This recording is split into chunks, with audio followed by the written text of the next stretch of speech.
Welcome, everybody, to episode 5 of the Plug and Play podcast. My name is Alexis, and I want to introduce my co-host, Henry. What's up, man? How you doing? Doing great. Glad to be here. All right, and then we got Cameron on the other side. What's up, man? Hey, what's going on, everybody? All right. So last week, we were talking about food in the beginning. I had a Rice Krispies. I made sure to eat before, so I'm energized for today. And Nice. there's a lot to We've talk gone- about, for We've sure. gone from okay to good this podcast, which is a massive improvement. We're on the up and up. Hell yeah. So before we get into like the news topics and everything else, Henry wanted to bring up the draft, and there's a couple of more updates to it. There's a lot of games that just came out these past couple months, and we got some score updates. One person's looking really good, which is, I think was that you, Henry? That got just one game, you're already like second place. Yeah, I mean, all it takes is Final Fantasy VII Rebirth to Golden release, game. and you're gonna do pretty okay. With our double points past 90, it puts me at like 27 points for one game, which is really, really, really good. So, yeah, I don't anticipate holding that forever because other games will come out. But yeah, and I think like you guys both had like counter picks that came out as well that like hurt you a little bit as well. So Yeah, it was me with the Bandle tail that caught me by surprise. I should have known because they also made some other games that scored like similarly. So, yeah, Cameron got a good start already, even though only 2 games of Brothers or Tales of Two Sons, which is like a low key drop. And then also counter picking my foam stars, my game of the generation. Honestly, that helped me more than I feel like that helped me more than my picks have done because like I got 10 points from the Foam Stars counter pick, and then I only got 12 from Brothers, so which was kind of surprising. I was like 82 for that is. Oh, you got 11. Felt a little low to me. I know. Oh, it's 81. Yeah, it now? went down yeah, it 1 dropped. point. Ooh. Yeah, man. Damn. It's not looking Yeah, good. that surprised rough. me too. I have it picked in another league that I'm in, and I was expecting that game to be like 84, 85 maybe. Like the original game was scored pretty well, and it's considered even now to be like a good game still. And apparently, people were just like, "Yeah, there's not enough changes to this." A lot of the reviewers didn't like the fact that it was still to the same, and it's like, well, it's a remake. Yeah, of course, that's going to be how it is. So I don't know. Apparently, there's also a few technical issues with it that I think dragged it down a little bit. I was a little disappointed with that performance as well, but it's still not bad. Like in Fantasy Critic, anything above an 8 is like, or an 80 is like is honestly a solid pickup. So it's not bad at all. But I'm equally as impressed with the Foam Stars counter pick. Like Yes. Foam Stars is like any counter pick, you're expecting to lose points. Like it's really hard to get anything. And like I remember you picked that early on. I was like, oh man, he's gonna regret that. Because previews were coming out, and it was like, good. oh, this game's good. And I was like, why would you counterpick a game that people are saying is gonna be good? Like that's weird. And Fucking then IGN. They got my ass. dude, it 60, which gives you 10 points on a counter pick, which normally people lose so good. points. So like that's a massive gain, and man, it sucks that Foam Stars underperformed like that. Yeah. I'm gonna be honest with you. My logic there, the counter pick, is something I've used in past Fantasy Critic Leagues. It's any live service like flavor of the week type of game It's smart. that everybody like comes out and they're like, oh, this is so fun. It's gonna be on PS Plus, and there's like 50 articles. Oh, the Foam Stars was surprisingly good. Every time I see one of these type of games come up, they turn out to review like poorly. Like it'll be like a 65, and there's like 20 articles about how fun it is, and I'm like, all right, okay, I've seen this before. So, yeah, I went hard on that. I knew as soon as I saw that one drafted, I was like, I'm for sure gonna counterpick it, but did not expect 10. To be honest with you, Me like neither. a 60 is rough. It's rough. Especially like I know a lot of people, a lot of people are joke about like gaming review websites like starting at a 7 or whatever, but truth be told, like 60 for anything that doesn't get like relentlessly bashed on is pretty surprising actually to me. And it was what was it? It was on it was on PS Plus, and then I'm like, okay, I think people are gonna try it out. They're gonna like it. Probably get like a higher score, but I guess I just fucked it up all the way at the end because I don't see anybody talking about it anymore. No, It was yeah, launched. It's It was unfortunate. Short life. yeah, it was launched like right next to like Helldivers, which came out like 2 days after. I think. That's And then, true. And then Yeah. Helldivers was like $40 and just crazy. Speaking of which, go through your list, Alexis. Oh, yeah. Like you had a lot of games drop scores. Yeah. So one of them was the one that recently. Oh, I'm gonna go from top to bottom. So Yeah. it was Helldivers 2, which got an 82. Surprisingly, it only got 12 points from that, even though everybody's raving about it. So it didn't score that high with critics, I guess. And then just recently, I think a day or two ago, we got Unicorn Overlord, which got an 88, which is Crazy. it's Yeah. it's a Fantastic. that was one of the like hell yeah, good thing I got that. And I got Pacific Drive 79. Alright, it's alright. Penny's Big Breakaway 77, and what fucking sucks about that is they shadow dropped it at like a direct. I was like, oh shit, alright. And then when people played it, there was like technical problems with it, and like people were having issues like clipping through the floor. It was like glitching out. I'm like, oh, what the fuck? I'm like, of course, the game that I drafted is like they just shadow dropped it, like no marketing, no nothing. I'm like, this could have used like an extra month or two just to like fix it up, polish it, and just like show everybody what's the game about. And then of course, Foam Star 60 -10, which sucks. Yeah. Massive pain right there. Yeah, I'm still first. I got 34 points. I mean that's a lot of games that scored. So 34, I'm like, hopefully these other games. I don't know about Zenless Zone Zero. I think I'm kind of doubting that pick at this point. After Foam Stars. Yeah, you're talking about live service and shit. I'm like, oh shit. The only live service that was good was Helldivers, and it scored an 82. I was like, damn. And I agree with Yeah. you. Yeah. Or go ahead, Cam. Yeah, go for it. No, I was gonna say because it was one of the games you guys just mentioned. I don't know if you saw the article, and I know we don't have it in our run through today, so we can just briefly hit on this. That they actually ran out of money making Unicorn Overlord, which they also ran out of money making 13 Sentinels. I thought that was so interesting. Yeah, I did not know that. Yeah, I saw that too. article came out yesterday, super recent, and it said while they were making the game, they like ran over budget / out of money. And I was like, wow. And 13 Sentinels turned out great too. So I'm like, give these people some more money, I guess, because like clearly they deserve it, you know? I love 13 Sentinels. It's a great visual novel game. One of my favorites. And Unicorn Overlord really snuck up on me. Like I Vanillaware is a great studio. I love their art style, very beautiful art within their games. But most of their games review like pretty mid to low 80s. You look at like Dragon's Crown and Muramasa Demon Blade, and like they're both like 82, 83, and then like 13 Sentinels, which like came to a lot of people like 13 Sentinels, and it was like an 86. So I was like, okay, well, this studio is an easy like 8+ game, but like I don't know if it's going to be that great. And Unicorn Overlord absolutely blew everybody away, clearly with an 88.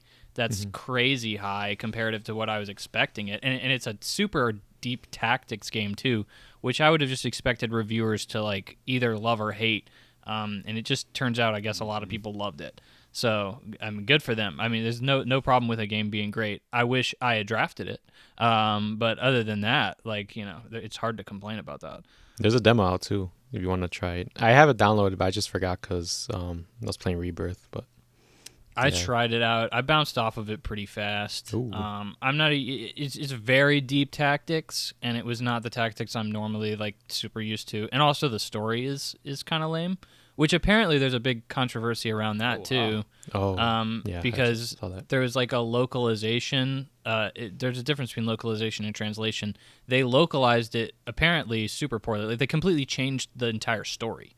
From what I understand. Whoa. I have not done a lot of deep diving into this, but apparently the story is like very, very, very watered down from what it is in the actual Japanese release, which I can kind of tell from what I played the first chapter or two, and it's boring. It's so boring. Oh shit. And that sucks too, coming right off of 13 Sentinels, which is like one of the best stories I've played in a game in a really, really long time. So no bueno there. But again, it seems like the tactics gameplay kind of carried it there. Yeah, it's I saw that they have a Final Fantasy 12 like the Gambit system, where you can tell like your team to like, if this happens, do this, if this and this, and I thought it was interesting. So I still gotta try it. So Yeah. You wanna go to your list, Henry, like real quick? Because it was just one game, right? You wanna just like Yeah, briefly Final speak on Fantasy it? VII Rebirth. Yeah, there you go. There you go. It is coming out to massive critical success. Unsurprisingly, I knew it was going to be a 90-plus game. It was, let's be real, like Final Fantasy 16 came out, and it was an 88, I think. And this game looked, to me, a lot better. It had a lot more... I feel like a lot of people have soured on 16 over the after it released. But Final Fantasy VII, the first remake game, people still talk very highly about, and I just didn't see reviewers giving Final Fantasy VII Rebirth an 88 to match 16. If there's so much goodwill built up with this, so I thought it was an easy 90 plus. 93 is probably a fair score. Well, I've obviously been playing it, and we'll talk a little bit more about it in depth. I don't know if it's a 93, but it's a great game. And then also I picked up, I don't have any other scores, but I picked up I just got my unannounced title out of the way because I was like, well, the later you wait in the year, the longer you have, or the more things get announced, so you have less options. So just decided to get that out of the way, and I drafted Call of Duty 2024 unannounced. This was just a safe pick. We know that it will come out. Every year there is a Call of Duty game. So this is essentially me trying to avoid a 0. I don't want a 0-point pickup. I'm very confident that the game will get above a 70. It's totally possible it totally drops the ball, but I think we've heard rumors of this campaign being like a semi-open world. They're trying new things with it, stuff like that. I don't see it being a total bomb, and I think even the last one was considered kind of a bomb. Like, people hated its campaign, and it didn't review massively horrifically. So I think it's a safe pickup. So I really wanted to play it safe with that unannounced. So that's all from my list, though. Not a whole lot going on there. Yeah. Yeah, and sorry, I was just going to say we kind of alluded to my list. My list is a really quick hit. I've only had 2 things come out that I picked, which was Brothers 81 and then Bandle 73, which, by the way, people, I realize I said if it didn't hit a 75, that I'd do something on this podcast. I don't remember what I said. 75? But I'll do something. Play the tapes I'll have back. to go back and listen to the episode. Play the whole game. I don't know. But it's at a 73, which I think it looks fun. So whatever, 73, It was one of my last picks. That's fine. I took for my unannounced game, unannounced Mario 3D platformer. I don't think that's going to come out, but we were talking about this before the podcast. I'm going for big boom potential there. Henry, the one reason I didn't take Call of Duty, because I looked at the unannounced games, and Call of Duty stuck out to me as well.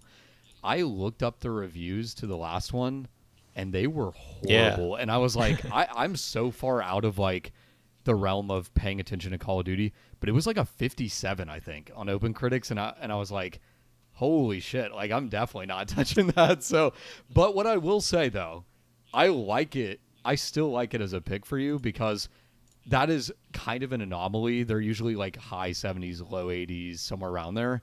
So you're probably gonna get something. Yeah, and that's all. That's literally all I'm looking for. Yeah, it's just something. Yeah. I think it'll be maybe. I think worst case scenario, I'm looking a 73, 74, and then that's still 3 points rather than a 0. So I'm coming out positive in that regard. So I'm pretty happy with that. Yeah. Also, I want to just throw out one more note about my team. I have a little bit of hopium come up because saw an article the other day. Trey Parker talking about helping make South Park Snow Day. I didn't see that too. I was a little scared, but now I'm like, okay, if they got them on it, I don't know. I mean, we'll see. Did you We'll did see. you actually watch the interview though? I did. It didn't inspire honestly, confidence. Wait, what? Here's my thing though. They're involved at all. I'm like, you know what? Somebody will throw it a bone. maybe I'll get some kind of redemption there. But yeah, that's definitely the one I'm most worried about, I would say. Yeah. But we'll see how it turns out. Princess Peach is relatively soon too, so I'm dying to see what I get on that. The demo's out for that too. Yeah. I gotta go support it. I'm thinking that's a high 80s game. I think mid to high 80s. It just depends on how like babyish it is. But like even the Kirby games even score really well, and those games are definitely like baby games. So I think you got a solid pick there. There's nothing wrong with a Nintendo pick ever. They're not baby games. They're family friendly. Come on, man. Family friendly, yeah, for sure. There you go. So that's it for our draft picks. If you want to see our progress, we got a link to the Fantasy Critic of our website online. I don't know what I'm also I was gonna ask Henry about Call of Duty. Do you know if because I know they scored the campaign and the multiplayer differently, and the campaign got like a 330, 40, and the multiplayer got like really good scores. So I don't know. Do you know if that like counters, or like do they add them together, or you're not sure? Some outlets do score them separately. I remember like IGN has done that in the past. They'll score the online component and the campaign separately. It is typically they do not do that. For OpenCritic, they just choose one of the scores, and I'm not exactly sure which one they choose in that regard. But they may not even choose it if it's like a separated score. But they do not average together. They definitely choose one or the other. I would have to do research on that, though, to know. Got it. So we'll see how this turns out in the next update, maybe in like a couple more months. You'll see most of these titles get graded. Let's get started with the news, yeah? Let's do it. Yeah, the first topic from VGC, PlayStation, they lay off about 900 employees across a lot of their major studios, like, Insomniac, Naughty Dog, Guerrilla, and even Firesprite. And among that, there was some games got canceled. Twisted Metal, which I had like zero hope for Twisted Metal. I couldn't. Sure. I just didn't see an audience for it today. I think for like those types of games, I just think they're like a relic of like a past. So yeah, there's layoffs even with PlayStation, even though, and this is like what you expect when your games are like high budget. And like the profit margins aren't like returning, like Spider-Man 2, like it sold a lot, but I just didn't. When Insomnia got leaked or hacked, the Sony didn't get a lot of money from that. They were giving a lot of like their profits to like Marvel and stuff, because they had to like advertise it on their PS5 bundles. I think they took 50% of that, which is crazy. And they also took like some percentage from like the games, as well as like digital sales. So yeah, with this, I mean, are they going to reevaluate? I think for this, there was also some rumors about like a Gravity Rush remaster, what we talk about later. Do you think PlayStation might be going through the remaster cycle, where they might just go and look at their older titles, remaster, see if they have any hope into them? I mean, we see that with like The Last of Us. They just remastered the second game, even though that just came out like in 2020. I don't know how much that sold. Probably a little, but yeah, the PlayStation layoffs. I mean, this is crazy. I mean, it's like this is like the Nintendo would be like the last studio I'll expect to see layoffs, but then PlayStation's like, yeah, like something's going on in this industry where like games are just getting too expensive, and people are like the industry's at like a stalemate. People aren't just like, it's not COVID where people are just buying games, playing Warzone all the time. Like people are just like it's going back to normal, I think.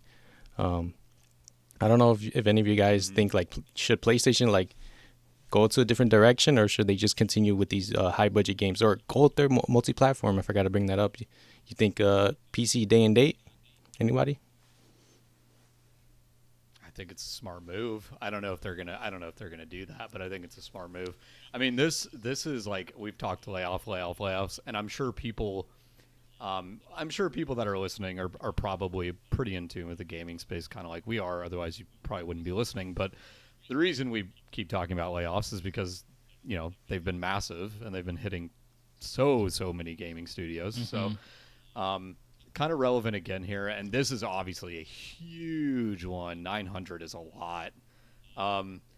Yeah, I mean, as far as a solution goes, like you're talking about, Alexis, PC is a good move. This sort of, and we've talked about this on the last episode as well. The sort of like all the big, well, not the big three. I should say Microsoft and Sony sort of like molding together and sharing all their games like they're talking about doing potentially down the road. Could be a smart move. I mean, it's tough because it's like one of two things is happening. Either your expectations are too high, and you have, too many employees, and that's, you didn't make enough money for that, and so now you have to fire people. Or, like you're saying, like people are just not buying enough games. Probably a blend of both, to be honest. Same. But, yeah, it's tough. Like I, obviously feel for them, but as far as an answer, I don't have a satisfying one that I can think of, but it's definitely something that they're gonna have to address these next couple of years as we come like post-COVID gaming cycle of development. It's definitely gonna be interesting. Yeah, I think there's a lot of reasons for this. I think everybody's speculating as to exactly why, but I think you guys are hitting a lot of the points that I think are the big ones. So, I think during the pandemic, a lot of these tech companies saw there was a huge boom. Everybody was sitting inside and could do nothing but play video games. So, the video game industry took a huge amount of success from that, and in the process, hired a lot of people. So the tech sector did the exact same thing. And we saw this last year, early in the year, there were a lot of tech layoffs from like the massive tech giants. And it seems like, like Facebook, Google, Microsoft, all those guys. And it seems like we're just kind of catching up as the video game industry. We just have kind of hit that at this point. There's a lot of things that go into that. So obviously they'd have too many heads. They probably don't need that many people.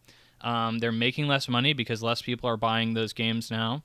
And, honestly, you lay off a bunch of people. Everybody's laying off people right now. And so it's way more acceptable. You can get away with it a lot easier. And it ultimately will help your stock price go up.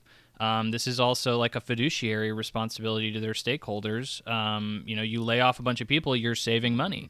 So your stock price is going to go up. And then, there's probably a little bit of like, well, we probably have a lot of people who have been here for, this is an unfortunate reality of just business, but, maybe we have people who've been here for 20 years, or we have people who we hired who aren't performing as we expected. And so this is a good reason to clean house. There's a lot of reasons here, but I do think the biggest ones are this is a correction for overhiring and probably like less money coming into the gaming industry. I think the biggest, I think one thing we forgot to mention was they also closed London studios as part of this restructuring. So that's I didn't break that down in the doc, but that is a big part of it. So that's the studio that honestly I can't remember the last thing that they did of note. I think the last thing I played from them was like their VR games. Which I think London, like there's some London crime game or something like that I played.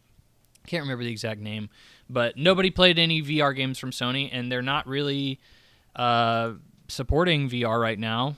So they're honestly a very there's a studio that was probably going to be on the chopping block. I get it. Yep. All these other studios losing people, they're their big studios. Naughty Dog, Insomniac, Guerrilla. These are studios that are performing incredibly well and do very, very well for them. It's kind of crazy to see them cutting people at all there, because obviously those studios have been doing very well. And the Twisted Metal game, I think, is a fun thing to note that it's canceled. I honestly agree strongly with Alexis on this. Twisted Metal is unfortunately like kind of a bygone era property. Yeah. I don't think many people care about it anymore. And I think it's a car combat I would say nobody cares about car combat, but Rocket League is kind of like a very successful game, but it's not really a car combat game as much as it is like a car sports game. But they released a Twisted Metal game back in the PS3. And that game flopped. Nobody played that game. And then this studio that was making the Twisted Metal reboot made Destruction All-Stars, if anybody remembers that. It was a flop which was another car combat game that was a massive flop. So if I'm looking at if I'm Sony and I'm looking at the projects that we have going, I look at this Twisted Metal game and I say, yeah, probably a good idea to get rid of that. The only real thing I see as a benefit here is they have that Twisted Metal Peacock show, and it could possibly be a tie-in for that property. But again, I think that the game probably just was never going to sell very well. It's just not something people are looking for. So that's my big takeaways from this. I don't know if you guys have anything else to add on that. Yeah, I was gonna add that. I just wish like PlayStation would just go to their like other IPs, because they always go after like these like IPs that don't look interesting. Like oh man, there's like this other series. What was it? Sly Cooper and like Jack and Daxter, and I think a lot of the PS3 era like games are like they're very slept on. Like for Sony to like they should just like remaster them or just like make a new title from them. Because I always see people clamoring for those types of games. Like people are like, I'm one of them. Yeah, Killzone. Like I used to play the fuck out of like Killzone like 3. And like there's a lot of potential with that. Even though like I think back then was like very different. I think right now would be like a perfect time. We're seeing that with Gravity Rush 2, which is crazy because that'll be like the last game that I'll think about like remastering. Like I'd rather see like Infamous like 1 and 2. Like just bring them over, put them at like 60 FPS or something. Infamous games are great. Yeah. Because I can speak to Sly Cooper and Jack pretty quickly because they did try.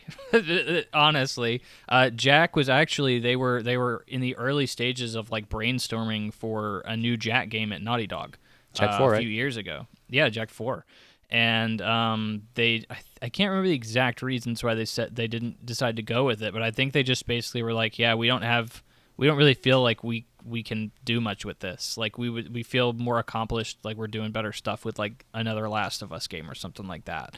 So Naughty Dog is just not in a place right now where they want to work on that. And then I'm a huge Sly Cooper fan. Like Sly Cooper 3 is like my favorite game growing up. So like I'm very into that scene. I know a lot about that. And Sly Cooper 4 came out on the PlayStation 3, and it bombed. So it was made by Sanzaru, which is not the original studio who made the original Sly Cooper trilogy, and it did not sell very well. It was like a $40 game, and they were expecting it to sell well too, because they even ended the game in like a cliffhanger of like, this is where like Sly is going next, and they had like a DLC expansion planned that would then lead into like a Sly 5, but since the game performed so poorly, they obviously just completely canned it. So those games, I think, unfortunately, I would love to see more of them, but it just seems like 3D platformers are just kind of not what the gaming community wants right now. So a little bit of a tangent there, but I found it interesting. I'm very into that kind of stuff. Yeah. You wanted to add anything to that, Cameron? You wanted to say something?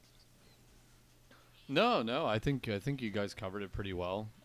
The only thing I would say that's a little tricky with those kind of games that I think is something worth noting is like the people who make the original series of those have not definitely.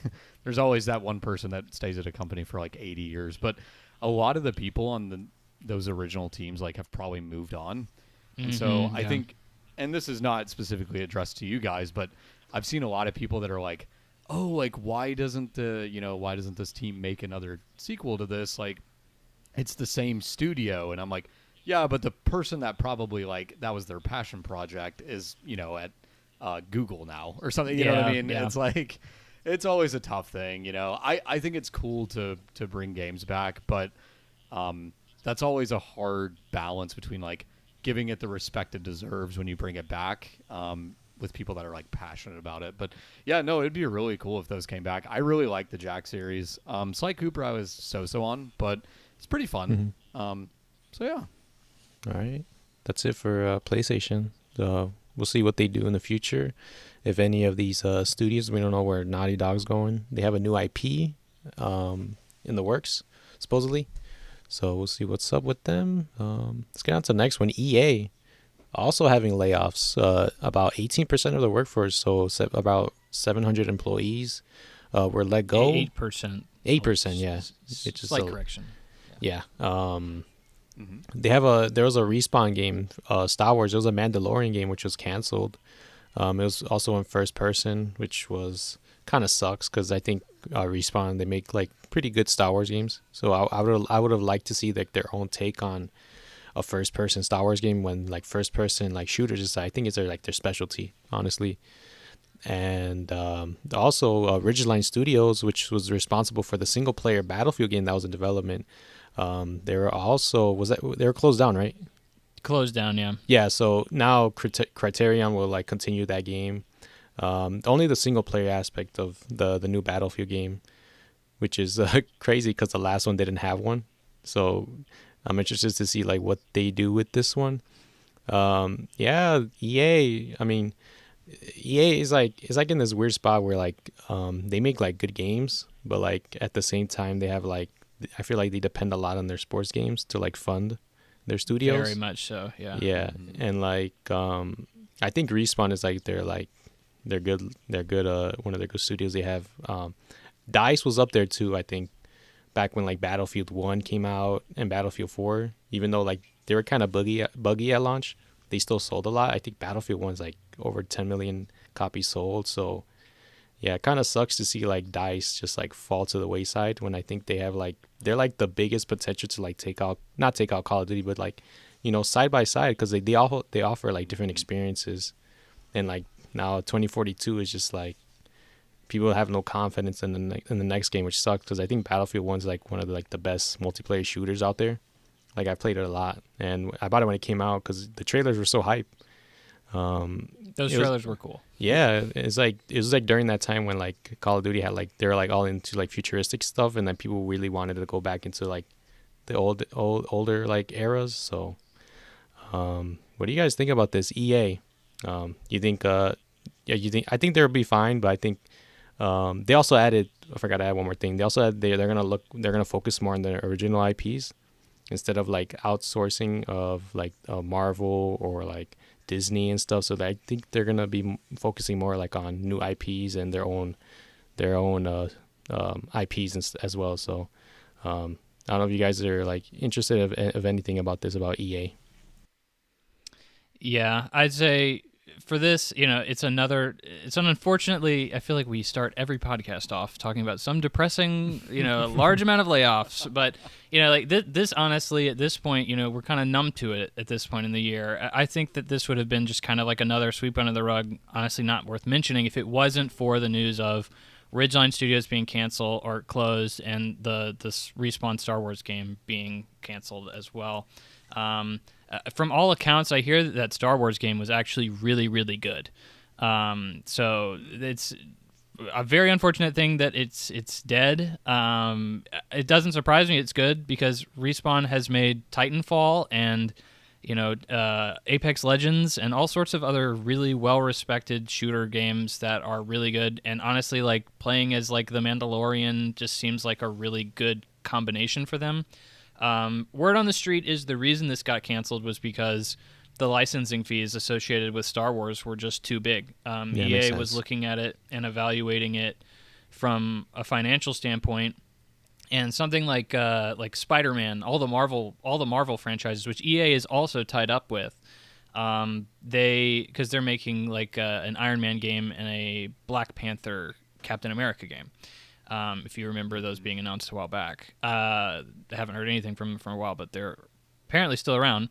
But those licensing fees are astronomical. It's like $100 million just off the top, or some, probably way more than that. I'd have to double check, but it's a lot of money that cuts into your bottom line. And the Star Wars game was no different.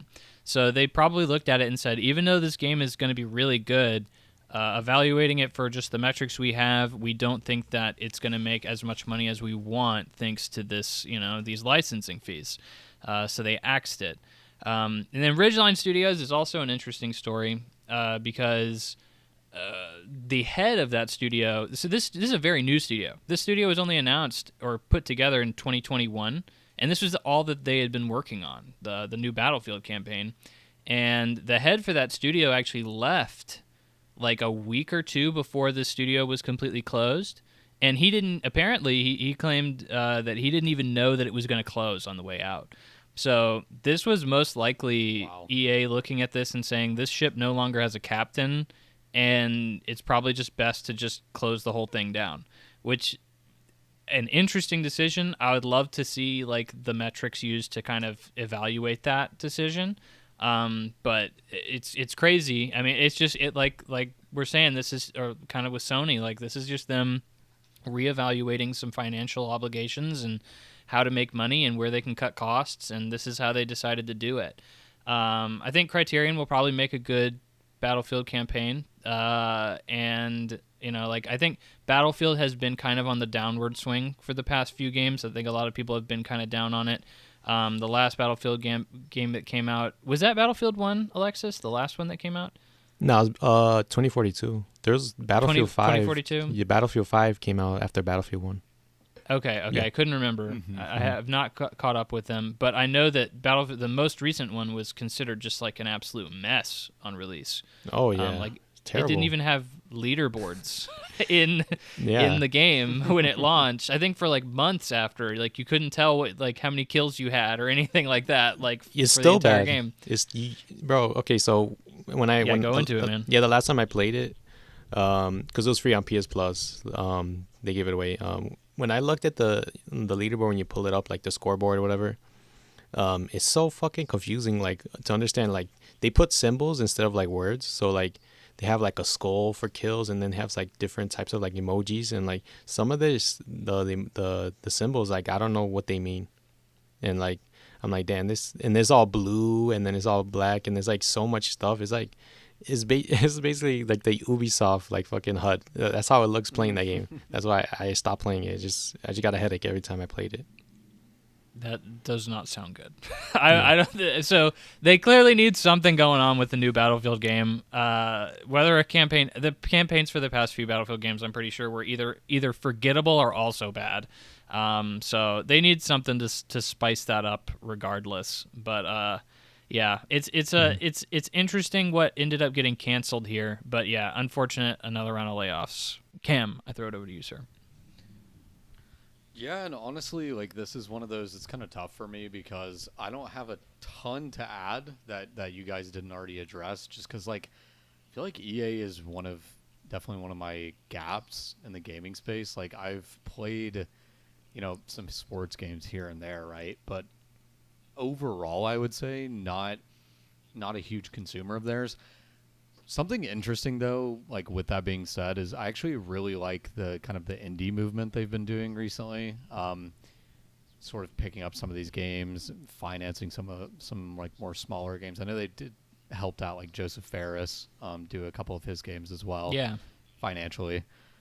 So yeah, I really like that side of EA, but like the larger side, the Star Wars, the Battlefields. Like I played Battlefield 1 actually quite a lot and had a lot of fun with it, but other than that, definitely a blank spot. But yeah, this to me is kind of reminiscent of some of these other layoffs we've been talking about. Or it's just kind of a, unfortunately, it's just kind of a thing lately.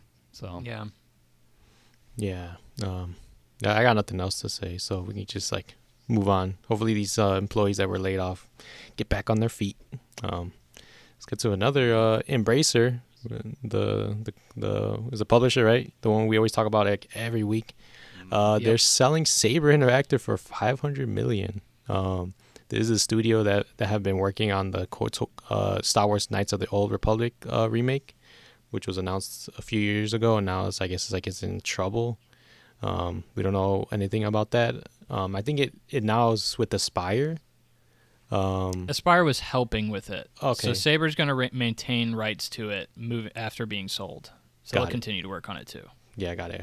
I forgot about that. And then also with this Embracer, they're looking, Gearbox might be in the final stages of being sold to another company. I was talking about this last week, that I think the Borderlands is like their most valuable IP. Maybe Warhammer, I guess. But I think Gearbox, I think it will be sold. I think probably next year. I don't know about this year, since We don't know anything. It might coincide with the Borderlands movie. We'll see about that. I got nothing else to say about this. I'm just interested to see like how this Knights of the Old Republic remake turns out, because I think it's like very like it's one of the remakes that people are very hyped about. Any of you are into Knights of the Old Republic or KOTOR? I wish. It's one of those things that I really wish I could go back and replay, because I missed it originally, and it is on like my to-do list, and I was planning on just like, oh, I'll just wait for the remake now, and this has been in just like a total standstill for years now. So I plan on going back and just playing the original because it's a BioWare game, and I really like Mass Effect and Dragon Age. So I feel like it would just be up my alley.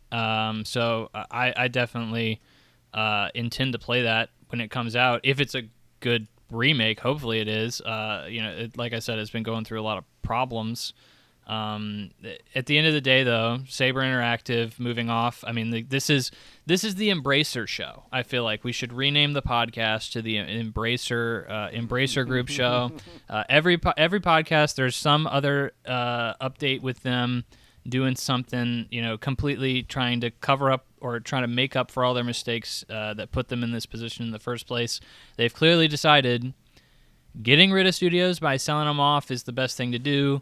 I'd love to go back and double check what they originally paid for these studios, because I would have to think that they're selling them at a loss just to recoup on anything they possibly can.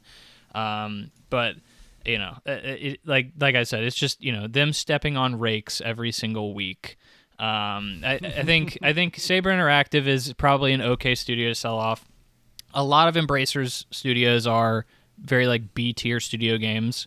So like if you look into Saber Interactive's portfolio, they made like the Evil Dead game, World War Z, Teardown, and they're like working on the Jurassic Park Survive game. Like these are all like okay games. Like some of them aren't, some of them are. Like these are like okay to good games. They're very B tier.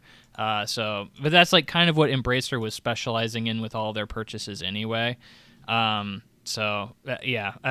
for them for getting out. It seems like Embracer is kind of a sinking ship, so I think they're being sold to like a third-party investor of some kind. I don't think we have an actual like name to that yet, but they're out of there. Similarly, Gearbox, I think, good for them getting out from the embrace of Embracer. They haven't obviously done it yet, but I think the fun here is kind of deciding who would pick them up. Because clearly, I think they've been saying for a while they have multiple suitors, and I think Gearbox is like the best suitor for them is probably like 2K. 2K has published all of the Borderlands games, and they clearly have a very good relationship because they continue to publish those games. And they're obviously 2K is a huge publisher in and of itself, so like bringing them in just kind of makes sense to me. I'm sure there's a few other people who would love to have them, but I think that just kind of makes sense. And then, I think I did hear word on the street that like some rumors floating around that pretty much Embracer was like, well, we need you to basically only make Borderlands games now, because those are the games that we know are going to make money. And Gearbox is like, well, we were planning on making like some other stuff, but I guess now we're just a Borderlands studio. I think overall this seems like a good move for everybody. We'll see again what it sells for and who it sells to, but I think it's an interesting story. Yeah, I saw it. What was it? Embracer, they bought Saber for $525 million in 2020. Yeah, there you go. 25 million loss off the top, easy. They got some money back at least. Let's hope. Yeah. Yeah, I mean, you said it best, Henry, but something I do want to add just to spice things up a little bit as the resident certified Borderlands hater on this podcast. I'm not a fan. I'm sure when when Gearbox is sold, they will be sold for way more than I expect them to be sold for, which is that's kind of my input on this. But in all seriousness, yeah, I mean, like we just said, $25 million loss. Which actually I would be curious to see like the mechanics behind that, because could be misleading one way or another. You would expect the value of a company over time to rise, so it could actually be bigger than 25 million if compared to their expectations, or vice versa if they had some kind of cost-cutting thing they expected to happen. So that would be interesting to dive into. Unfortunately, these companies are very rarely that informative. Yeah. At least until we have to wait for some kind of public filing or something, and even then, it's difficult to glean this kind of information. But yeah, I am very curious to see the KOTOR remake. I never played this. Star Wars has always, for me, been something I admired from afar in terms of like its reach and how passionate people are about it.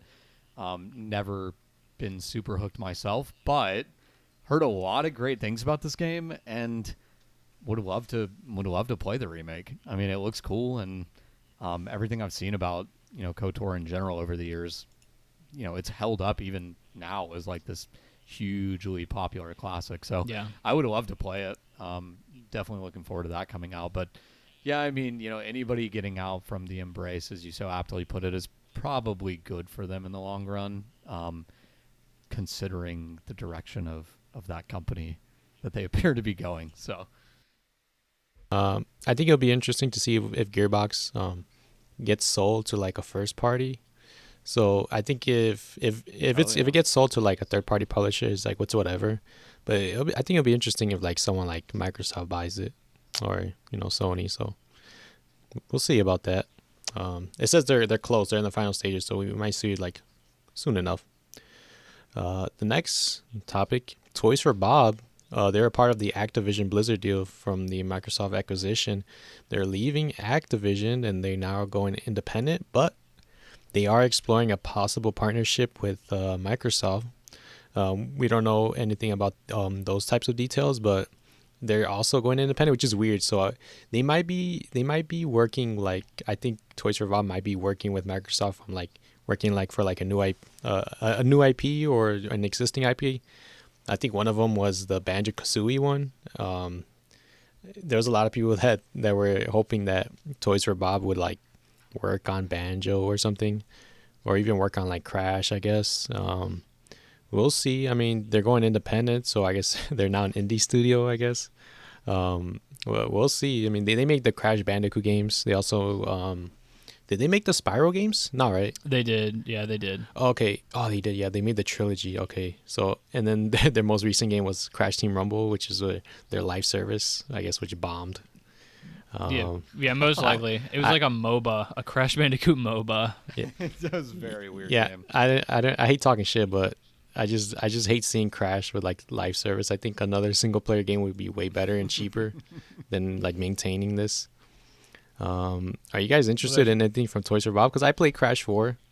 It was a fine game. I think at the end it was kind of annoying because it was too difficult and like It's super hard. Oh my god, yes. Super hard. And I don't mind that because I played the first 3 games, and the difference is that the fourth game, like the levels were so long, and then it's like you get like tired out, and then like the first 3 games are like quick. They're like easy to get through, and like you can finish that game in like a couple hours. But the fourth game is longer than all 3 of them combined because of the level structure. Yeah, I don't know. Yeah, the to answer your initial question, like, do I, kind of am I interested in their games? For sure, yeah. I actually really love Crash Bandicoot. It's so fun. I agree with you. The fourth game is, I actually came out of it like thinking at the end of the day, I'm like, I didn't like this. Okay. Like, I was having fun at the beginning, and then it wore on me so much that I'm like, I don't think I would recommend this, like, honestly, because it just got so annoying. And I don't know how you feel about this, but like, I'm all for, innovation and like increased mechanics and stuff, but they put like too much. There was a I'm lot. like flipping upside down, going backwards. my I'm like, God, this yeah. is way too much, man. Like, I just want a very precise, like, solid platformer. And yes, I know people were mad about like the hitbox on the Crash trilogy. I can't bring that game up without talking about that, but I thought it was still fun, and it was challenging in a great way. Like you said, the level's way shorter. So, like, yes, more of that, more of Spyro Trilogy, which I also played for the first time within the past few years, which is kind of interesting as somebody who didn't play it when I was younger. Thought it was still really fun. really classic platformer, and like more of that, less of Crash 4. That's what I want from them. So, Got it. I don't have a huge nostalgic connection to Crash Bandicoot, which is funny because I typically tout myself as like the 3D platformer guy. I just missed the PlayStation 1 pretty much as a kid. I didn't have it, so I don't have that nostalgic connection. So I did play the remakes though, and I did play Crash 4 or a little bit of it. I didn't play all of it. I'll say that all those games are honestly, or not all of them, but at least Crash 1 in 4 are very difficult games. They're not like they're like kid platformers, but they're not easy. And 4 I think is way too hard. And I didn't get very far in that game because the game highly encourages you to like a 100% every single level. Yeah, fuck and that. so like I would miss a single crate in some precise platforming section on like a rail, and I'd have to restart an entire section to get that one crate. And I was like, dude, no, I can't handle this. Like, I'm going crazy here. I think I got like halfway through the game, and I just like was like, I got to take a break from this, and I never went back. At the end of the day, though, I think Toys for Bob is a pretty talented studio. I mean, you look at the work that they did with remaking the Crash and Spyro games, and those games look beautiful. They look like living cartoons. They have a lot of personality that they incorporated into them, and I think that's awesome for them. I think leaving Activision is a really good thing for them because guess what was going to happen to them? They were going to become a Call of Duty factory. They were most likely, like every studio that Activision acquires eventually starts working on freaking Call of Duty. I hate that. in some way, shape, or form. They start working on a campaign or the multiplayer or something like that. So Toys for Bob was not a good fit for that, but they were eventually going to be regulated to that slave factory in some way, shape, or form. So I'm glad that they got out and they can continue to work on what they want to work on. Probably a partnership with Microsoft makes sense because they clearly come across as like big Crash fans. They wanted to make the 4th game, they remade all the trilogy, and then they made a MOBA for some reason. But Microsoft obviously owns the Crash IP, so they can't do anything with it without Microsoft's permission. So it makes sense to continue a partnership with them. But I think at the end of the day, I'm just happy they're out. They're out from underneath them. I'm interested to see what they do next.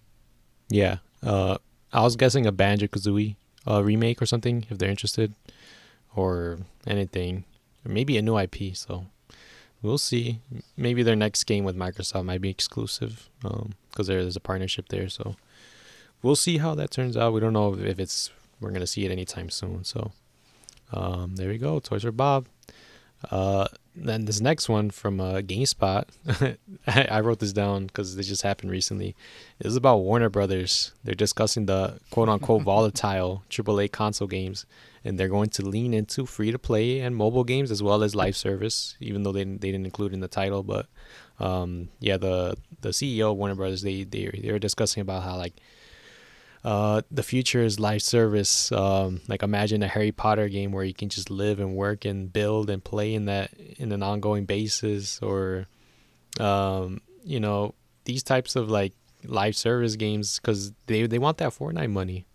And I guess like Hogwarts Legacy, even though it sold like 20 plus million, I guess it wasn't enough for them. So I guess they want something like of that, like a Fortnite Harry Potter, which is like I don't know how I feel about like live service, because I think companies need to realize that like the Fortnite game or like the the Call of Duty game is like it's not gonna exist. Like you can churn out like 100 of these live service games and none of them will compare to like what Fortnite makes, because people are like they're tied into like the Fortnite ecosystem. They're like they have to grind that Fortnite battle pass, or they gotta grind that Call of Duty battle pass. I guess they have one in there. And like I guess Warner Brother wants a share of that money.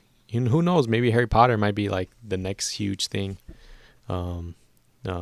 Yeah, I guess they're just. I mean, they're still gonna make single player games. That's what they said, but I guess they're gonna ramp up those live service games. Are you guys interested in any of these live service titles? Would you play a Harry Potter game like Fortnite or something? I'm not interested, honestly. Cam, I'll let you take it.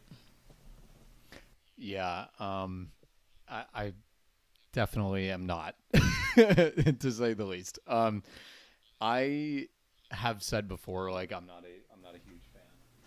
I'm not a huge fan of live service in general, and definitely not live service games that, in my opinion, are not built that way. Right? Like, I have a hard time envisioning a solid Harry Potter game that has, things that I like, such as, a good story, good gameplay, that can be done in a live service way. Now, that is a bit naive of me because I know there's plenty of live service games, and depending on your definition of that, MMOs count as well, that have good stories. Like, I've heard great things about Final Fantasy 14, for example, but I just personally am not interested in something like this.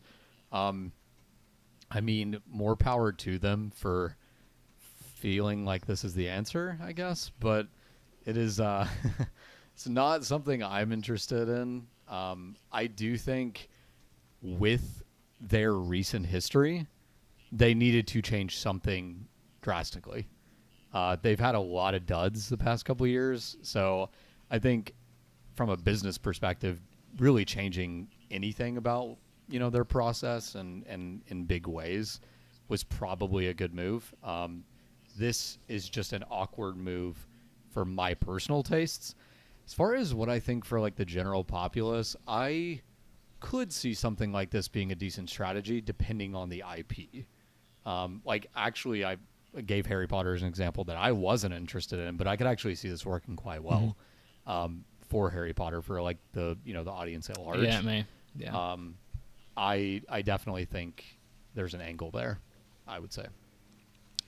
Yeah, from my perspective, this entire statement is ill-timed and honestly pretty comical.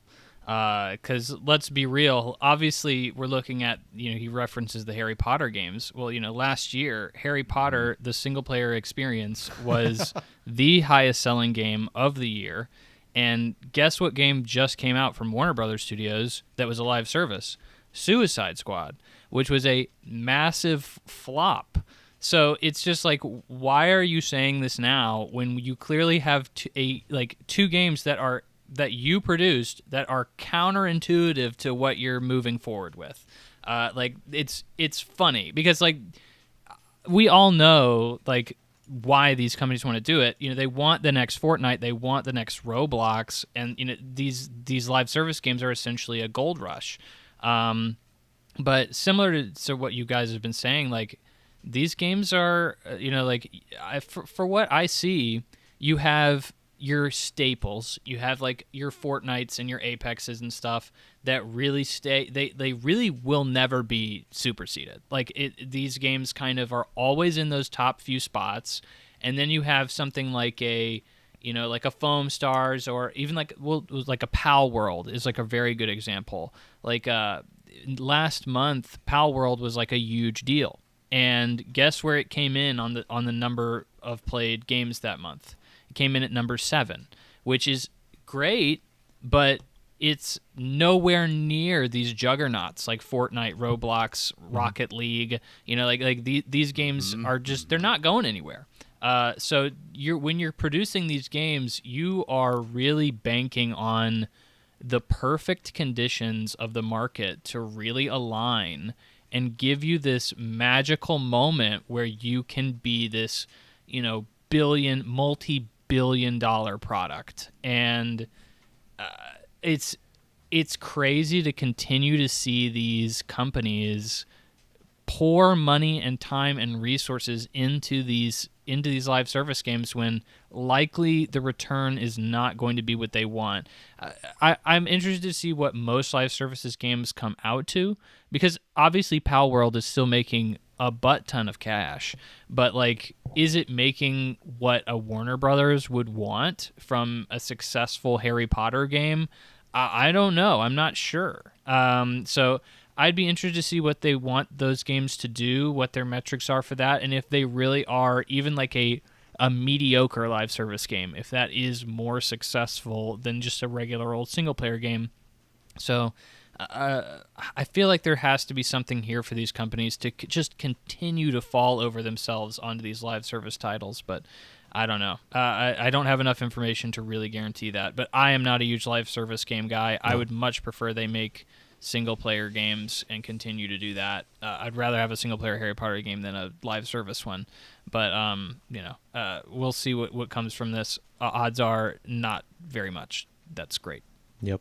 Like when you think about it, like all that money from like Fortnite is like they spend a lot of money like for all these developers and like all these collabs and stuff, and like it's not cheap like maintaining those types of games. I mean, you saw that with you were talking about like Suicide Squad. Yeah, nobody's playing that shit, bro. I think more people are playing Balatro than Suicide Squad. So I mean, think Steam on concurrent players for Suicide Squad hit 200 this week for a live service game that's been out for a month. So that's abysmal. And the Joker's coming out season 1. I mean, people hype for that. Bring them back. Bring them back. Yeah, it's gonna bring them back. I can't wait to see the numbers rise up. Probably be like up 100, but yeah, pretty idiotic from Warner Brothers. But can't really blame these companies for the live service push. You know, we never know. Maybe it might backfire on them. It might give them like a boost. Yeah, we'll see. I don't know about calling like single player like console games volatile, which is crazy after saying that about like Hogwarts Legacy. But yeah, let's get to the next one. GTA 6. Their developers they were asked to return to the office full time for quote-unquote productivity and security reasons.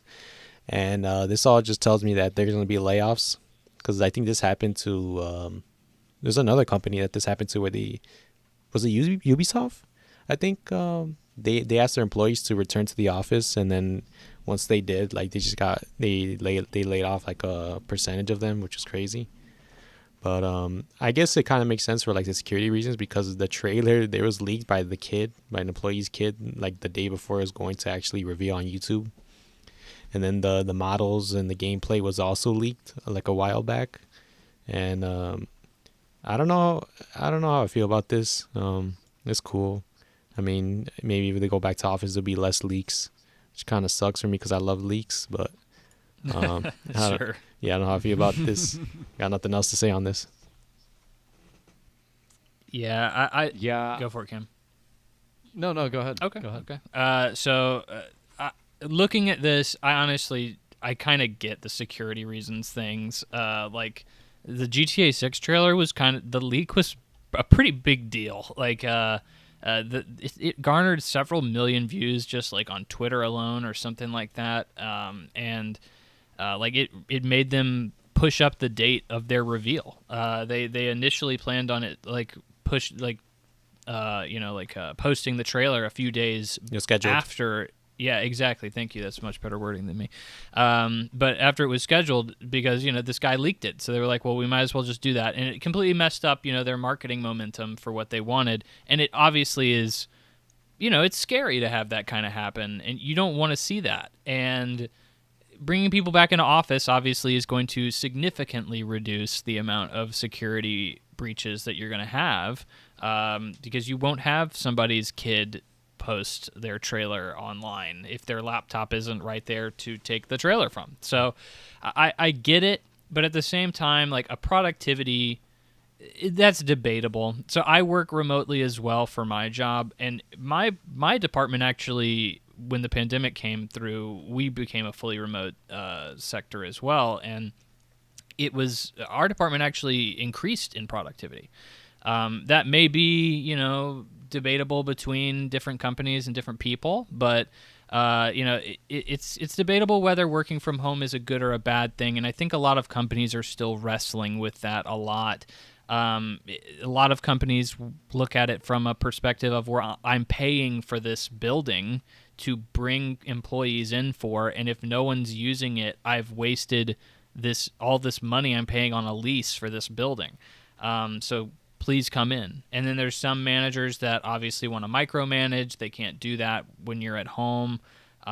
There's a lot of different reasons here. I know that it's been pretty vocal that the Rockstar employees that are being called back are not very happy about this, and I get it, because if my company told me come back, you got to work in the office full time, and most likely they will also be crunching to heck and back on this game for the next several months. So like they'll basically just be setting up a cot in that studio, and they will just be working there nonstop. So like I would be very unhappy to hear come back to this, and you could have moved away. It's been years probably you've been working remote, so now you have to probably like move to even be close to the studio or to go into it. It's uprooting your life at that point. I understand why people would be very unhappy about this. So I understand what Rockstar's going for here, but I also understand the backlash from an employee perspective as well. Yeah. Cam, over to you. Oh yeah, can I add one more thing about? No, yeah, go for it. Sure. Yeah, it's like, so like for this, I think a lot of people, they just hate commuting to work, which is like, it just brings like the morale down, and like commuting, gotta get there, you gotta leave, you go back, traffic jam, and like it just disrupts the flow of work. So I mean, for this, the security reasons, it's funny because the employee's kid was also he was selling the trailer to people, like he was like selling it like drugs online, like selling it to like people. He's a trailer, and for like $10, I guess. And then you can see like people online, they're like reposting it with their own watermark, which is funny. Yeah, they're putting like Bitcoin wallet, like stuff in it. Yeah, it's like crazy. What the fuck? Yeah. Oh, yeah. You want to add anything to this, Cam, or you want to move on?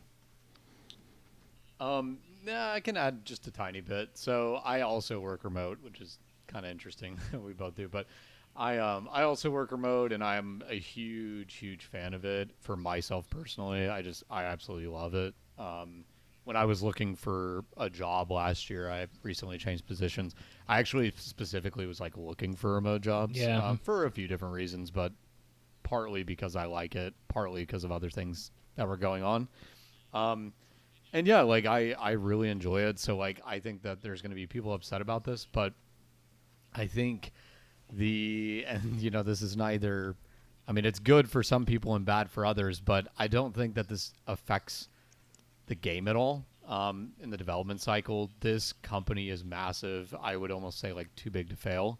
And this series is massive. So like, 3 people quit because they're forced to return to the office. They have 3 people line up at their door the next day. No doubt. Like I have zero doubt in my mind that Rockstar has any difficulty recruiting people. So yeah, no, I don't think it ultimately it's gonna hit them at all. But it's interesting. I think it's a smart move from the company side to bring people in for data security reasons, especially after that leak happened. I also think they should have done it sooner, because to your point, this company is like infamous for crunch, and as we get closer to the release date, they're gonna crunch harder and harder. That's just unfortunately the reality of it in this industry at times. And like you get people in sooner, it gives them a little more time to get accustomed to it. I can't speak definitively on this, but I have a feeling like this is not going to sit well, even worse than it would have before, if only because it's not only, hey, come back into the office, it's, hey, come back in the office and this game's coming out soon, so you're going to work 80 hours a week. Like, I think that is not going to sit well, but again, I don't think it's really going to matter to them. So, yeah, kind of a intricate issue, I think. There's a lot of factors to remote work in general that I think the world at large is going to have to think about the next few years as like we get out of COVID. And I also think like from Rockstar's perspective, data security obviously is huge. And, when you have an employee who's literal kid, like, and he was pretty young, if I'm not mistaken. Yeah, right? he was like, supposed to be young, yeah. If I'm remembering right. Like you gotta do something about it. So, it's a complicated issue, I think. Yeah. Before we get into the big news topic, I wanted to ask you guys, like, what do you like about like remote work? Like, is it just like cozy and just like you don't got to worry about like just going outside and like traveling and shit? Oh yeah, I mean, like, lack of commute is huge. I mean, I would typically commute like 20, 30 minutes one way, so I save an hour pretty much every day, and then I don't have people, breathing down my neck, and I get to do my work at my own pace, and I don't ever feel like I'm forced to look busy. Is probably the best way of saying that. So a lot of times when you're in an office, you don't have 8 hours of nonstop work, so you have to look like you're doing something, though. Otherwise, you get reprimanded. So it's a lot easier to just do what you have to do at your home. But Cam, what do you like about it, buddy? Yeah, it's pretty much an echo of what you're saying. I would add as well, I don't think we've ever talked either on the podcast or out of the podcast if either of you guys have pets. But I have a dog, and that's another huge bonus. Yeah. Is like, I had a dog before this one that was had like really bad separation anxiety, and it's just me at the home or at the apartment at that time. And so when I had her, going to work was a little bit stressful just because of like that specifically. So when we went remote during COVID, when I had this dog, I was like, damn, this is so nice. Like I'm just here with the dog, don't have to worry about the dog like freaking out or anything. And now that like I have a new dog now, it's been years since the time I'm referring to, but my new dog, he's pretty fine on his own. Like if I have to leave for a while, but it's also just kind of nice. Like if you have a pet that you're just kind of there, it's nice to just hang out with them. So, I'm a huge dog lover. So, that definitely plays a role to me, but yeah, I think a lot of what Henry said. I do think one kind of facet that does get missed a little bit in remote work that can somewhat be considered, well, pretty universally, I would say considered a negative, is like, it is harder to switch off when you're remote. Like, I've had people reach out to me like after hours because they're like, oh yeah, you have a work phone, so I can just contact you whenever. And it's like, not the biggest fan of that side of it, but overall very happy with remote work. I love it. Got it. So you're like you wouldn't go back to the office then, like if you have to, like that would suck. It would suck if they fired me. I would go back. Yeah, I will do everything I can to not go in. Now that I've experienced not going in, I will also say, just in general, shout out to anybody out there who's like me. I'm like massively introverted. I talk a lot, clearly as evidenced by being a co-host on a podcast. But like when I'm off of like a social setting, out of work or off of the podcast, I am very, very comfortable with like alone time. And so, not going into the office has like a little bit of an added benefit of like the idle chit chat that I was just like, not, just kind of spinning my wheels here. So, kind of a nice little benefit there too, I would say, but I will fight to be remote for the time being, and beyond, hopefully. Yeah. So same here.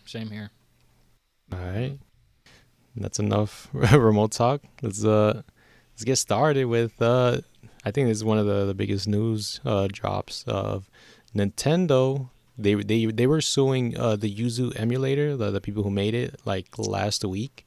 There was like a court case or like a document or something, and then it got resolved pretty quickly. It took like a couple of days, but now that it's all gone, the Yuzu development team, which makes like the Switch emulator, they just settled out of court, and now they're just paying $2.4 million and to Nintendo, and along with that, they're gonna have to cease development and the distribution of the Yuzu emulator and the Citra emulator, which is a 3DS emulator, which kind of sucks because the 3DS emulator is like, I think you can't even get 3DS games like that easily. You have to like pay on eBay or like there's like a market. It's pretty expensive. And for this, Nintendo, they had a pretty good court case when this popped up. There's a lot of people that were saying that Nintendo's not going to win this, which was weird because I think Nintendo they brought good evidence. They got some good ass lawyers for this one. They claimed that Tears of the Kingdom was downloaded illegally more than 1 million times before release. And I kind of believe that because there was a lot of leaks for Tears of the Kingdom out there. And I saw a lot of people, they were posting like screenshots of them playing on their, I think, Steam Deck on there. They're just playing Xenoblade 3 right before release, as well as like Metroid Dread. Yeah, which is crazy because those games are like, you can get them easily. I guess people just want to play on better hardware, which is funny. Yuzu emulator not there anymore, but there's also another Switch emulator. I think it's called Ryujinx, which you can still use. Yeah, there is one. Yeah, is that one. Yeah, you can still use that one. But Yuzu, which was like the most popular, they also had a Patreon, which is shut down. They were getting like $30,000 a month. Yeah. And it's crazy because with 2.4 million, I don't know if they are gonna have enough money for that. They're gonna have to like start working for Nintendo or something to bring that money back and pay it back up. What do you think about this? There's like I don't know what you guys think about like emulation. I think it's fine if it's like an older game, but I like emulating like current games and like pirating like new games that you can get pretty easily. It kind of sucks because then that gives no money to the developers, or it gives a message to the publisher that they should make those kinds of games. And there's a lot of people mad about this. Are any of you into the Yuzu emulator or a Citra emulator for the 3DS, or are you just like you stay away from all of emulation in general? If we're talking off the record, yes, I do emulate a couple of games that I, of course, own a physical copy to or a digital copy to, legally speaking. But I don't use Yuzu. I think I've used Citra once or twice, but I've never used Yuzu. But that's because 3DS, like you were saying, it's very difficult to get games for, mainly because they shut down the 3DS store. So if you want a 3DS game, you have to buy a used copy from somewhere, because most stores don't carry 3DS games anymore. But I think I agree. This is a very interesting topic, and I think it really ties into a lot of like what people think about emulation, which is an ongoing debate in the gaming industry / community for a long time now. What is okay to emulate? When is it okay to emulate? And when I first saw this story, there's honestly a lot to unpack here and a lot of legal jargon to go through as well. But when I first saw this story, I honestly kind of rolled my eyes. While I have emulated a few things before, I'm not particularly into the emulation scene. So when I first saw this, I rolled my eyes and I was like, oh, Nintendo's at it again. Yeah, they just don't want anybody to have fun anymore, because Nintendo is infamous for going after just anybody in their community that they just feel like are doing something wrong. They're the devil, they're man. known they're the devil, yeah. Exactly. I saw that a lot. There was like a Metroid Prime fan remake, and somebody they took that down. It's just like a fan remake. I think they were making money off of it from like a Patreon or something along those lines, but it wasn't that big of they weren't making that much money, and they shot that down. Obviously, they're famous for like attacking the Smash community. It's because not the Evo Smash anymore. It's not at Evo anymore. No, correct. They made it. Because I believe they were playing like a different version. They weren't playing. They were playing the GameCube version, and they were like, "You need to play the newest version because we want you to advertise the newest version of the game." And so they were like, "You can't play it anymore." So they stopped playing it. And then of course we probably heard of like YouTube, like the YouTube copyright strikes that they did a long time ago. I think they've moved away from that, but like you had to be like a Nintendo partner. You had to directly partner with them in order to show gameplay or do a let's play of any of their games, and they would take like a portion of the ad revenue or revenue from those videos. They're notoriously like anti-community, their own community, which is kind of crazy. So when I saw this, I rolled my eyes. I was like, like Nintendo's just sue happy again. This is ridiculous. And then the more I looked into it, the more I kind of agree with you, Alexis, is like, honestly, Nintendo had a really good case here, and it's kind of really understandable that Yuzu settled, and they settled fast.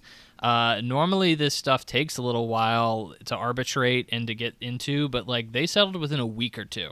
So it was a very quick turnaround for this. 2.4 million is a lot, but like I think I was listening to some legal counsel on this issue from Richard Hogue. He's a legal analyst in the gaming industry, and he was saying like, yeah, like maybe Yuzu could have won this. It's possible, but going through all the facts that I've seen, it's very unlikely they would have, and they more than likely would have racked up more than $2.4 million in legal fees by the time it was over. So even though like this is a whole lot of money for them, and they were making $30K, but like a month, but they probably don't have 2.4 million lying around. So yeah, so like 100%, they're gonna be paying this off for a minute. And so I think diving into the lawsuit itself, Nintendo, there's emulation is such a weird gray area. So like I kind of alluded to very early on in the conversation before I started rambling like an incoherent maniac, like emulation is technically legal. You can emulate a ROM of a game that you own, but you can't emulate a game that you don't own. Even if you obtain that ROM, quote unquote, illegally, like you can still, it's still fine for you to have it and use it. Emulators are a little bit different because they are facilitating the use of these ROMs, but that in itself is not illegal because the only thing that's technically illegal is owning the ROMs. So what Nintendo was suing for here was Yuzu utilizes BIOS files, which if I don't know if you got how familiar you guys are with emulation, but BIOS files are essentially like basically they're a key that every console has, and it's an encryption key. So like the Switch has a BIOS file that when you put a ROM or a per se like a software, any game in, it will run those BIOS files and it will unlock, it will give you permission to play that game on that console.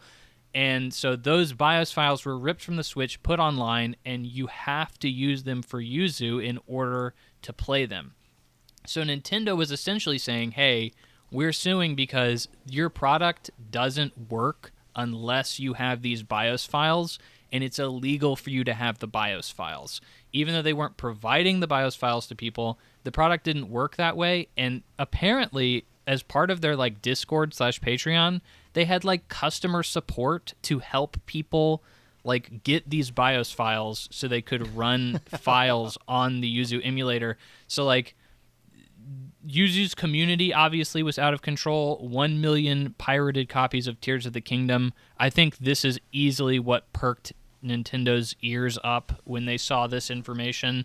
They were like, okay, we probably need to do something about this. So Yuzu's community was clearly out unhinged and utilizing the software illegally pretty regularly. And like you were saying, Alexis, like this is for primarily, like it's the Switch. The Switch is a console that is currently out. It's easy to access. You can go on in the store right now and purchase whatever you want, and it's very easy to do. This is a current thing, and it is something that you have to... You're taking money away from the developer when you don't buy these games. Previous console emulation, I'm all for because it's very difficult to find those games a lot of the time. A current game, it does seem a little scummy to emulate a current game like that. I think at the end of the day, I'm most sad that the Citra emulator got taken down in the crossfire because they also co-developed that alongside Yuzu. And like we were saying, or I was saying earlier, like the 3DS store is down, so there's no real way to get these games. So it's unfortunate that happened. That was a lot. Hopefully it was worth it. Cam, it was worth it. What do you think? Yeah, no, I think you said some really good. You made some really good points, and like I think at the end of the day, I think we all three agree that they were probably overstepping their bounds, to say the least. I think that's kind of the easiest way I can put it. As somebody who has totally never emulated anything in their lives, but somehow still knows about BIOS files, like you're referring to, I can say that Yeah, no, this is a very hot button topic in gaming, and it's something that I think it's tough because on one hand, you have games that, and this happens all the time. You see an article about it at minimum a few times a year of some game that's pulled off stores and like nobody's ever going to be able to buy it again. And that game is just lost to the void in that case, unless something like this happens. Like you get your hands on a physical copy or you emulate it, right? And in some cases, there's no physical copies. Some games are digital only now. And so it's like, well, are we comfortable with the fact that like something could just not exist anymore that people made? And it's like, that's a debate to have. You know what I mean? I personally am not. Like, I don't think that's, I don't think that a game should just be lost like that, in my opinion. But this is a little bit different from my perspective because, and I know you alluded to it earlier, but they had a Patreon page that was making a shit ton of money. Totally. Like, they were making, like, I was seeing like 35, 40 grand a month is what I saw. Yeah. When I was reading some articles about this. So, I mean, look, if you're making that, and I know people are, I'm sure some of the first response is going to be like, yeah, but how many people were working on it? I totally get that side of it. It's like, yeah, I'm not saying, if there was 40 people working on it, that 40,000 is a ton of money necessarily. But like, my point is, the point that I'm trying to make is like, if you're getting that much money from people per month on a Patreon, and then on top of that, you're taking away this much money from a huge company, I mean, just expect to get the hammer. Oh, totally. Like, totally. That's just what's going to happen. Like, the Tears of the Kingdom number thrown out 1 million times. Like, I don't think we can stress enough how big that is. It's a lot in terms of lost sales. Like, that's a lot of money. And like, they settled for 2.4 million. So Tears of the Kingdom alone is massively higher than 2.4 million in terms of lost sales. And that is one specific game. Now, extrapolate that to all the other games, you know what I mean? And you're talking a ton of lost sales. And so this is definitely one of those subjects where I feel a bit like something that's getting caught in the middle, and I'm getting pulled both ways, because it's like, I don't think Nintendo should lose out on 1 million sales straight up. I mean, they made the game, and to your point, I think this is kind of where I tend to fall, is like, it's a current game, it's a current console. That to me kind of crosses the line. A game, and this is where I kind of personally, it's just my opinion, love emulation, is it's like, if it's some weirdo game on the Game Boy Advance from 25 years ago or whatever, like, that is a different story to me. Like, they're not making anything, they're not going to sell it. And especially, and I think this is where the biggest difference lies for a lot of people that are in support of emulation, if the only way to buy a game is secondhand, meaning like off eBay or resell, that's a completely different story, right? Like, Nintendo is not going to lose out on, somebody buying a copy of Pokemon Yellow, right? Like, you can't buy that from Nintendo at this point. No, exactly. And so it's like, that's a different story. But yeah, this is, I mean, to me, this is just one of those situations where, like, it's certainly not surprising that they got the hammer from me, and I'm a little bit surprised it didn't happen sooner, to be honest. And I know obviously the legalities can take a while, and that's probably the onus of this, but if you can make such a clear-cut, easy case like this, well, let me backtrack a little bit. If you can make a strong case to a much weaker opponent like this, then I think you do it every time, right? Like, if it was like Microsoft that was running Yuzu, I think maybe there's a bigger discussion, right? Like they can get better lawyers and stuff, and that would never happen. I'm just speaking hypothetically, but like, do you think Yuzu is going to be able to stand up to Nintendo? Absolutely not. No way. And like, to your point, how much money would they have lost trying to stand up to them? Right? Like it wouldn't have even been worth it. You take the hit, you walk away. I would not be shocked if they don't end up paying hardly any of this, because what's going to happen is they're going to drain all the money that they have now through the court system, and then they're probably going to like just basically put their hands up and say, "Yep, we don't have the rest," and Nintendo's going to say, "Well, we'll sue you for it," and the company's just going to dissolve. So yeah, I'm expecting something like that to happen. This is obviously unfortunate in some ways and fortunate for other parties. But yeah, like the audacity to be doing current gen emulation, I think it's crazy. Is always a tough proposition. And like, I know there's emulators for every current system at any given time, and in past years they've actually gotten away with it.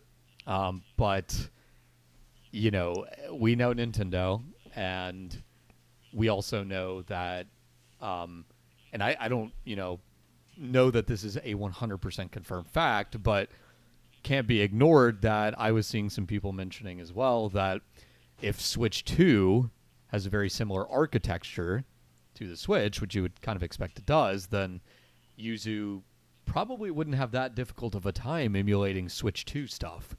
So Nintendo says, hey, let's shut this guy down, or not guy, company. Let's shut this company down in advance of Switch 2. Switch 2 comes out. Nobody can emulate it. We're happy. So could play a role. Who knows? But regardless, it's a smart move for Nintendo. Full stop. I mean, it is. Yeah. It's funny because we could say all that, but then you people online would just call us corporate bootlickers, I guess, which is crazy. Because I was looking on the Yuzu Reddit, like when this was happening, and they were having like a meltdown. They're like, "Fuck Nintendo, Nintendo's the worst," and they were posting like their own emulators. They're shoving like the middle finger or something. I'm like, damn, like did that hurt y'all so bad? They were like emulating, like I saw some guy. He had a post where he was emulating like the new Prince of Persia game on his Switch, and he was also emulating like Sonic Mania for some reason, even though that game's like $10. I'm like, come on, man. Like, why? Why would you need to emulate that? Oh. Yeah, I mean, the internet's going to get mad about a lot of things. Yeah. And obviously, this isn't like a... gaming and politics can intertwine, and we've already discussed that multiple times, and even now can be somewhat related. But I'm not like the biggest like big corpo guy, which would be my answer to people who would say that in response to this episode of the podcast. But what I will say is like something I think gets lost on the internet, and like what you're referring to, Alexis, with like extreme arguments that people get into, is like you can talk about something, and I think people go way overboard getting pissed about stuff like this, is like we can talk about this without supporting one part. It doesn't have to be a black and white issue. You know what I mean? It's not like we're saying the Plug and Play podcast supports Nintendo shutting down Yuzu. It's like, no, we're just talking about the pros and cons of both sides, right? Like, I think it's fair to say it's a smart ass move by Nintendo. Like, why would you not shut them down? Yeah, I totally agree. If you know you're going to win. Like, that doesn't necessarily mean I think like, I'm overly enthusiastic about it happening, but like, it's just a fact. I mean, why would you not do it? So I do hear you though. I think it's funny. And like, I'm sure, there's always a potential possibility of somebody getting mad at it in our email, which also, by the way, is in the description if you want to send us an email. Little Nice. extra plug there. But yeah, I think ultimately, like, and this is something me personally, and I don't know if it's the same for you guys, this is something that kind of just came with maturity and aging, where I was like, okay, I'm starting to see the full picture of like, you can look at a debate and a discussion from both sides without necessarily like going whole hog on one or the other. Mm-hmm. You know what I mean? So They let their emotions take over when talking about like Yep. this kind of stuff. And I don't really use emulators. I think using the original hardware is way better. I don't know if you guys feel the same, because I remember trying playing Pokemon like on my phone. I'm like, after like 30 minutes, I'm like, this shit kind of sucks. It's like, which Oh, on your phone? Yeah, that's Hate gonna phone- suck. I hate phone emulators. Also I've tried them like once, and I hated phone yeah, emulators. Yeah. I was trying to recreate the DS experience, just playing Pokemon Heart Gold, and I'm like, nah. I did it on my computer too. I was like, damn, it just don't hit the same. So, and it sucks because the DSs and the games are expensive as fuck. Like all the Pokemon games, like even yeah. like most recent ones are like from the 3DS are like expensive. And Yeah, I'd say when you're trying to emulate an older game like that, I think when you're talking about a DS game, oh yeah, like proprietary software or hardware is easily the way you want to go with that. Like a Wii game, try to emulate a Wii game, like it's not fun, you know? wait, like, why? but Oh, when because it's the motion sensor. Yeah. yeah, okay. because the motion Oh, yeah. sensor, yeah. And like Mouse click. Yeah. like I remember I was trying to emulate like Super Mario Galaxy, and it was like, oh my gosh, it was horrific. It was like, because like most of like jumping and stuff is like tied to a motion sense command. So like you had to map motion sense commands to like certain buttons, and it was just like a nightmare. And like you'd have to remap everything when you went into like another mode, like or got like another power up or something like that, because then like it would change the motion control commands for a specific thing. It was a nightmare. But like something like, you know, a typical PlayStation or old school Nintendo platform, like you can emulate those anywhere. It's honestly going to be okay, because they're all working off the same controller setup and button layouts and all that other stuff. So it's not that big a deal. But one thing I did want to add was it's funny because the Yuzu guys came out and actually had a statement. And they said, you know, like they basically said, like, we had no idea that this was being used for piracy, and we just are so against that. And it reads like Nintendo has a gun put to their head, and they are just like it is so obvious that it is just like something they had to say and not something that they wanted to say at all. I thought that was pretty funny, and I would also be shaking in my booties right now if I had any other Nintendo emulator out there, especially for profit. Yep. I think I even saw like there is a popular Nintendo emulator that went free. It was like a paid for like emulator, and then they went free after Yuzu settled because they are.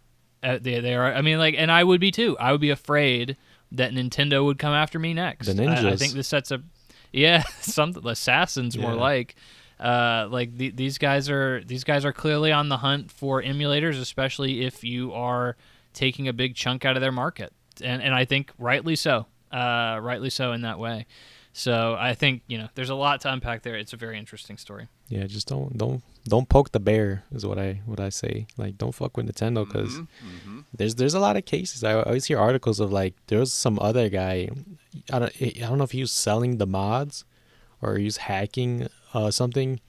It's been a while, but it was like an article of this one guy where he got caught by Nintendo, and then now he has to pay like 5% or like a percentage of his like the money he gets for life to Nintendo, and he has to like give. I think I remember that. Yeah. It's funny because the guy that got caught, his name is Bowser for some reason. And then he's paying like his whole life is like he got to pay up to Nintendo, which is like fucking crazy. So that's it for most of the news articles we have today. Hopefully Yuzu might still be alive, I think.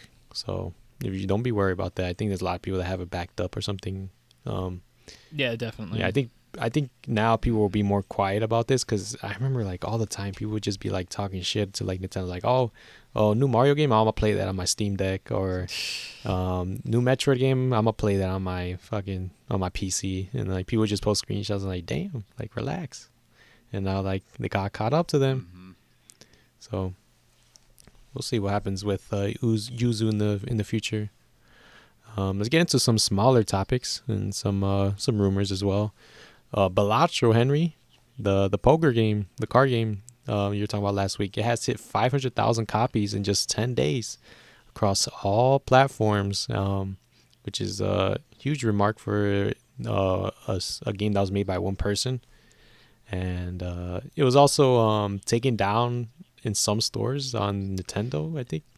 A lot of stores. Yeah, a lot of stores took it down. Which is crazy because you have like sports games and shit. There's like illegal gambling in there, like fucking sports packs and shit. But they're still up. But yeah, Balatro. What do you think about this, Henry? 500K. Are you happy? Oh yeah, absolutely. I mean, it's great to see. Obviously, I think the game's great, and I think it's always cool to see these like sneak indie hits from these one guy development teams or whatever that just come out of nowhere and are huge successes. It's always good to have a little surprise every once in a while throughout the year, and I think Balatro is definitely that. I think it's also funny you do mention like this game was taken down in a lot of places. It's obviously it's kind of a poker game. I mean, it is a poker game. There's a lot that differs it from poker, obviously, but like this is a poker game, and so this game was basically, I think a ratings board somewhere overseas rated it higher. It changed the rating because it said, "Oh, well, this is a gambling game. Like we can't do this. This is no longer like a kid-friendly game. Like this is an adult game," and so it raised the rating, and it made it made it like an adult-only game or something like that because I think something like that, and that's why they had to take it down from so many different storefronts because they had to reevaluate it and make sure it was good to go. And now I think it's up on every single platform except for like Nintendo in Japan or something like that is the only people who are still reviewing it. Yeah, just Japan. Just Japan. So it's back up, but like that is it's a funny little kerfuffle. Obviously, Kerfuffle. Hopefully it didn't hurt. Kerfuffle, yes. That's my white word of the day.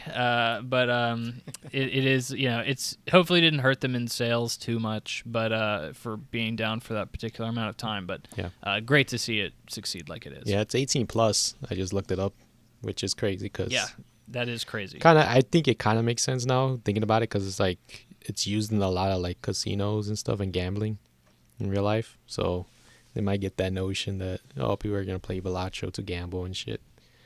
When I was looking up this game, because I was looking up gameplay, I looked it up last week when you were talking about it, or when you put it on your games that you were playing, and I was confused, like what the fuck's going on? And I looked it up now, and I'm still confused because I'm not into like card games. And like, oh man, I want to play it, but like at the same time, I'm like I don't know what to do. I probably just have to look up like the rules or something. It is very good about telling you the rules when you play, and it constantly gives you access to like a cheat sheet if you need to know like what a flush is or a straight or something like that. So it's honestly, if you play a few rounds, you'll get used to it pretty quick. But from a bird's eye perspective, not playing the game, looking at gameplay, this game is really hard to sell. And I think I said that on the podcast when I was talking about it, and I even thought that when I was looking at it myself. So like I'm still very pleasantly surprised with 500,000 units. That's pretty good for a game that really does not show off very easily. Yeah. I actually bought it like right before the podcast, which is so funny because I saw the article and it kind of kickstarted reminding me of this game. I think I'm gonna end up loving this. That's why I just bought it zero hesitation. I actually meant to after the last podcast. I've just been kind of busy, but definitely bought it. I haven't started it yet. I literally downloaded it right before we got on together today. But I promise you that I will have an opinion on it for the next episode because I definitely anticipate, especially even this weekend, having some Switch time. So I got it on Switch. I had Slay the Spire on multiple different systems, and I found that I was playing it on the Switch the most, I think just because the handheld, easy in and out type of thing. And this strikes me as that kind of game. So I just got it for Switch. So looking forward to that. Got it. Yeah, it's cool to see this sell a lot, 500K in just 10 days. So congrats to Balatro and the sole developer of it. I forgot his name, but you could probably search it up if you go on Google. All right, and then the next one, Skull and Bones, the quadruple A game from Ubisoft, 10 years in the making, with Singaporean money. It was a pirate game that was seemingly going to be one of the hottest games of the year, is now $25 off after 3 weeks from release, which is insane, man. Like, because when you think about it, like Black Flag, Assassin's Creed came out a while ago, and then I saw gameplay, like comparisons, it just looks better from back then. Yeah, Skull and Bones, terrible game. You added this, Henry. You want to elaborate on what's going on? $25 off. Why? What's going on? Yeah, why? I think you may have just said. Nobody is very much enjoying this game. When you look at it comparative to a game that came out a decade ago, like Black Flag, this game seems like a noticeable downgrade. I've heard that this game is not horrible. I've heard it's okay. But okay for $70, and when I have a great game like Black Flag sitting on my shelf that I can easily go back to, it's a very hard sell. A $25 price drop, that's a big hefty chunk. Ubisoft is honestly pretty good about knocking their games prices down very quickly, but this is just, it's funny because like you were saying, you hit on a lot. You pretty much hit on all the bullet points on this. Like, this game has been in development forever. It's pretty much come out to middling response at best, and funny enough, I totally forgot about the Singaporean investment. Like, the reason that they never dropped this game even after 10 years of development was because they had a contract with the Singaporean government. They had taken money from them, and they had to release the game in order to make good on the deal. Yeah. So they had to release it thanks to the Singaporean government. And obviously the Ubisoft CEO Gilmont, he came out and said this is the very first of all time history-making quadruple A game. We're a level above AAA. We're into quadruple A with this one. And obviously that was some bull crap, marketing speak, but everybody latched onto. It's very funny. If you go back and actually look at that quote, he basically was just trying to hype it up. He was not actually meaning that the game was that much better than every other game ever. Yeah. But it's still very funny out of context looking at this whole situation. It's just funny to see this game kind of flounder and along with everything that's gone along with it. So it's just kind of funny. Yeah. It's along with Suicide Squad. It's get them out of here. Get this live service crap out of here. Is it live service? I can't even tell. Yeah. Oh, okay. Yeah, it's live service. Damn. Yep. So maybe this one gets shut down, or they might just put an offline mode for this one. Would you buy it though? We're in March, and we already have 2 strong contenders for least surprising flop. Yeah, least surprising. Yeah, in the year. Would you buy this game if it was cheap? Let's say it's $20. Nah. No. I got too many games in my backlog. There's no way I'm putting $20 down and probably 40 hours on an okay mid game. There's just no way. I got too much to do. Too much in my life going on. Got it. Yeah, I used to be one of those type of people that would be like, oh, if a game is cheap, I might check it out, even if I don't think I'm gonna love it, or even if it has bad reviews, I should say. Oh, it's dirt cheap, I'll check it out. And as Henry said, there's too many good games now. There just is, and you can't even keep up with. If you only play great games, you still can't play every game nowadays. So it's there's no way if I throw in mediocre, I would never finish all these all these crazy good games. And honestly, this is just my opinion. If I was ever tempted to play a game like this, I'm just gonna play Sea of Thieves instead. That's coming out soon. So that's true. Mm-hmm. All right. Yeah. So let's I also got one more question before. All right. So I'm the Ubisoft CEO, and I come to both of you guys. This is you take it or leave it. $1. Would you buy this game? Physical copy if too. If the Ubisoft CEO came to me directly, they came to you as $1. Take it or leave it. What are your thoughts? Yeah, sure. I'll take it for $1. All Like, right. why not? Let's go. The case is literally I'll buy it for $1. is literally worth more. Like, if you've ever tried to buy a bunch of cases to put games in, they cost more than $1. So like, yes, Awesome. it is a good investment to just get the case. So true. Awesome. There we go. We got 2 sales there. I would for $1. I would for $1, and my reasoning there would also be I would try to convince somebody else to play with me. I'd be like, okay, I'll at least give it a few minutes at $1, but that is the most. Yeah, I would it'll do. eventually be like on PlayStation Plus or some one of the free Yep. services. Oh, easy. yeah. I think it'll probably, even then I will be probably, it'll be difficult for me to get around to it. Same. But Same. yeah, I mean, that is just how competitive my time is Yeah. and the gaming industry is right now with the releases that are coming out. I mean, we've had like 5, 6, 7, 8 games like get 85 pluses Yeah. like in the past few weeks. Like it's too crazy. It's too much. I can't waste it on like a 70. It's not worth it. More about time than money at this point. Exactly. All right, let's get into the next one. Persona 3 Reload. There was an Xbox partner showcase. I guess this was announced in it, as well as other games. Frostpunk 2, Cameron, I think, is on your draft. There you go. It's looking good Yeah. from that footage too. Yep. Good draft pick. So if you want to check it out, think about it. I might have to counter pick Notch playing. Let's talk about this. Yeah, this expansion pass for Persona 3 Reload. There's going to be 3 waves of DLC, and it's coming this year. So the first 2 waves are like music, and then the second wave is going to have the music as well, but also like a Velvet Room costume that they wear, like the blue outfit. And then the third wave, which is the huge one, is the Answer DLC, which was originally in Persona 3 FES on the PS2, and that's going to be launching in September. Yeah, for this one, I think I'll have to like buy it when I do get to this game and finish it.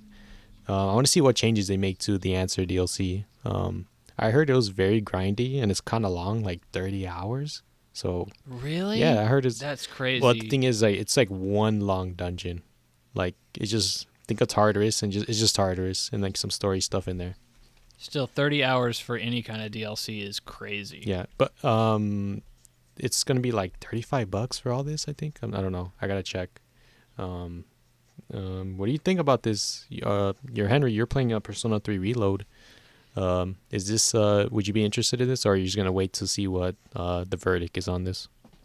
I am playing Persona 3 Reload. I think we were both in the same boat. Yeah. We both dropped it to get to Final Fantasy VII Rebirth. Yeah. So it's really hard for me to go back to, and I don't ever really normally do that. I was really hoping to get through the game, and then I got like halfway through it, and I have like another 30 hours in it, and I was like, oh well, I guess I'm going to Final Fantasy VII Rebirth and hoping I can come back to this. But this is hard for me because I don't like going back to games. This DLC specifically, I don't care about music DLC and I don't care about costume DLC. Yeah, me too. Easily the big get here is the Answer DLC. It apparently is releasing in September, so later in the year. I will easily have been done and gone with Persona 3 Reload by that point, and I don't think I would really want. It's hard for me to go back to a game after I beat it for some kind of an expansion. 30 hours. I was unaware that it is 30 It's hours lengthy. long. That is too long. Too long. That honestly completely pulled me away from it. It's too much. That's a full game. That's more than sometimes a full game Yeah. is. And for just one dungeon for one character. That they really would have to sell me on this being like some monumental story finish here, and I don't see that being the case. I think I read that Game Pass subscribers actually get access to the expansion pass for free, so I would be able to. I wouldn't even have to pay money for it. It would just be a time investment, and I don't think I'm going to do that. What I'm really disappointed of here is that this is DLC at all. Why did they decide to pull this completely from it in the first place? You want to know why? Something like go for it. Tell me. Because of money, bro. Oh, you got me. I was thinking maybe there was a legitimate reason, but there's not. It's just money. But like Persona 4 Golden, I know was a re-release of an old Persona 4 game or Persona game, and it came with an entirely new chapter along with it for free. Or that was like the bargaining chip to getting in. Was there's an entirely big epilogue, segment at the end. Persona 5 Royal, came with that as well. That was again like the entry fee essentially for getting into that. And obviously this was like a ground up remake with a lot of systems that were included or altered to kind of enhance the game. So it's a little bit more of a substantial package than Persona 4 Golden or Persona 5 Royal, but obviously they could have attached this to the end of the game. There was nothing preventing them from doing that other than the fact they just wanted to make money. So it rubs me the wrong way. 30 hours is way too much, and I don't know if it's worth my time. So the more I hear about it, the more I'm honestly like being pulled away from it a little bit more. Also, one more thing about this DLC is that you're not gonna like to hear this, but they finished the DLC already like last year. Like yeah, it doesn't surprise me at all. Yeah, they just took it out and they're gonna sell it separately. So that's even worse. Yeah. Even worse. So it's like that Marvel vs. Capcom. Remember when they had the on disc DLC or something? Yeah, it was just like just you were buying an unlock key. Yeah. So, you want to move along, Cam? You got nothing else to say? Yeah, I kind of don't, but I will just say like I was not at all surprised to hear that they had finished it last year, and they have a very strong history of doing stuff like this all the time. And I love this series to death, but it is pretty annoying sometimes. And so kind of what I did with Royal, that it's going to be hard not to like just recommend people do going forward and do myself with future, games from them, is just wait. Because like I waited on Royal and got it dirt cheap, and it's dirt cheap's relative, but I got it cheap, and it's like I don't feel as bad about that, like them doing that. And also they added a lot of content. Let's be real with Royal, but I don't feel as bad about them doing the PS5 upgrade that was not included if you had Royal on PS4, which is what I got. So if you wait, usually their games are pretty good about going on sale, but like I don't know, it's just annoying practice, like so annoying. And I know some people gravitate toward the the first two waves, like you were saying, the music and the costumes, but I don't care at all.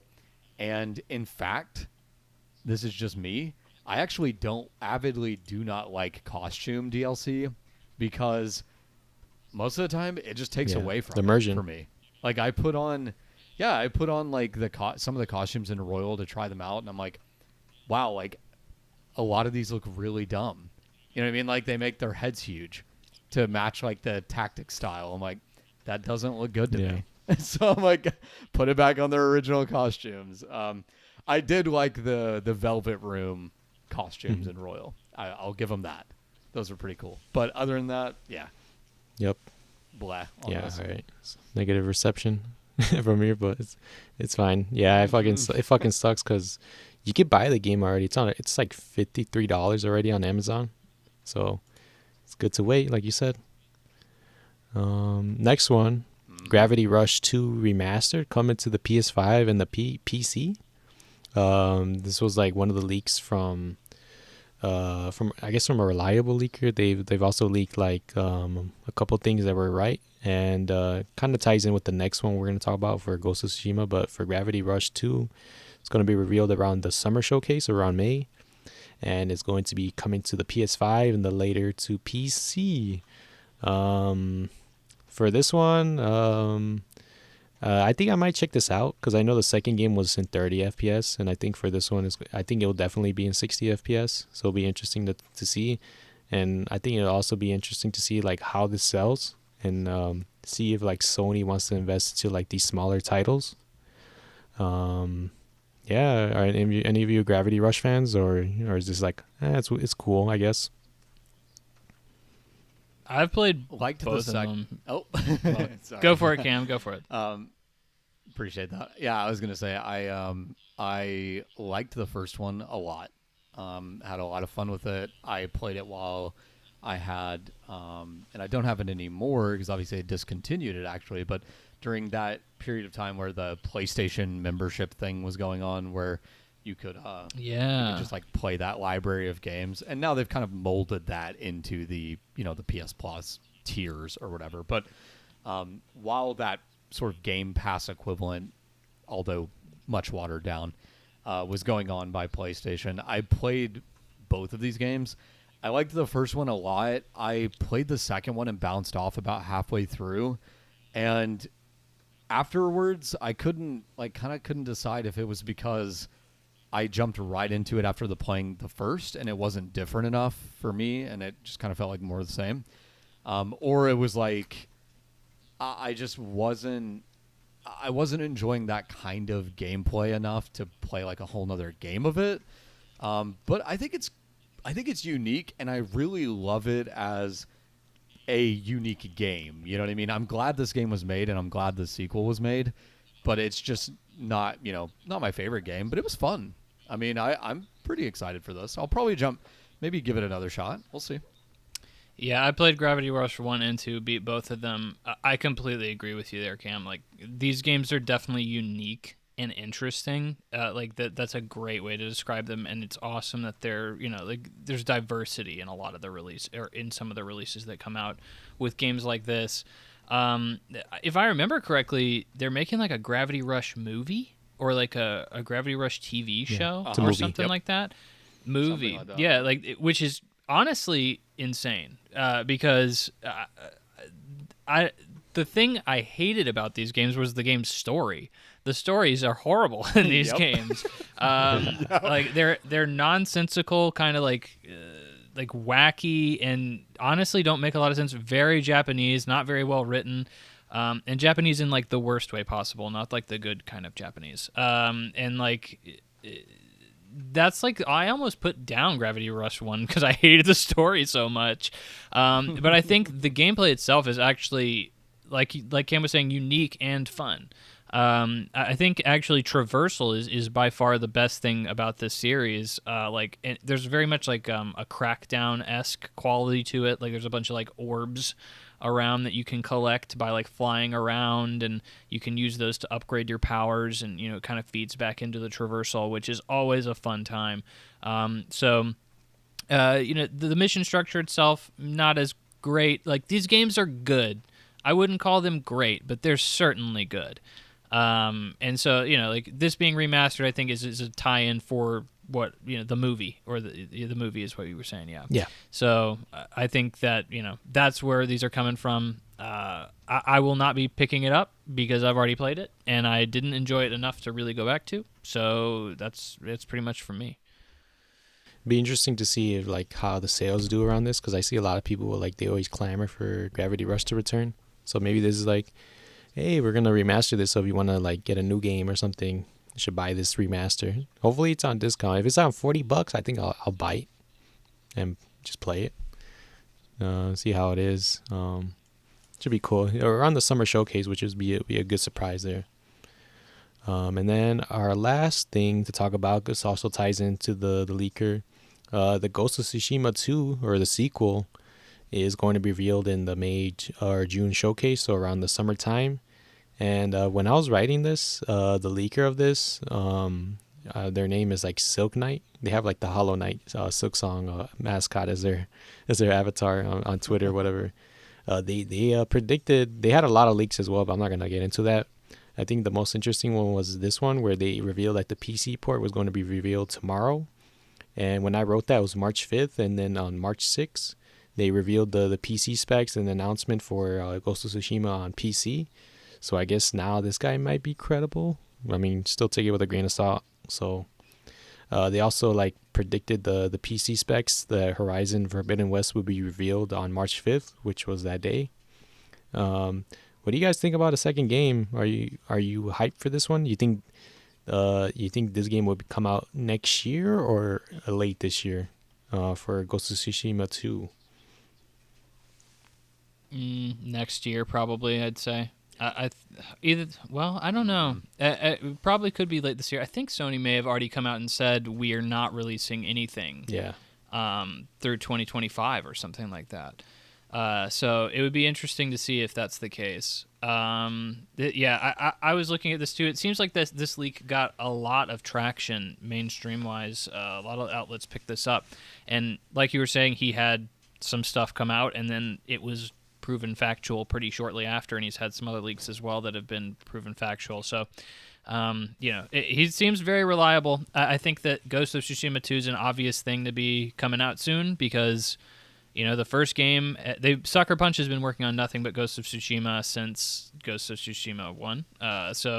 And that was, I think, released, about 6 years ago, something like that. So it seems around time that Ghost of Tsushima 2 would be ready. I think it was 2020. I'm highly... Was it 2020? Yeah, I think it was 2020.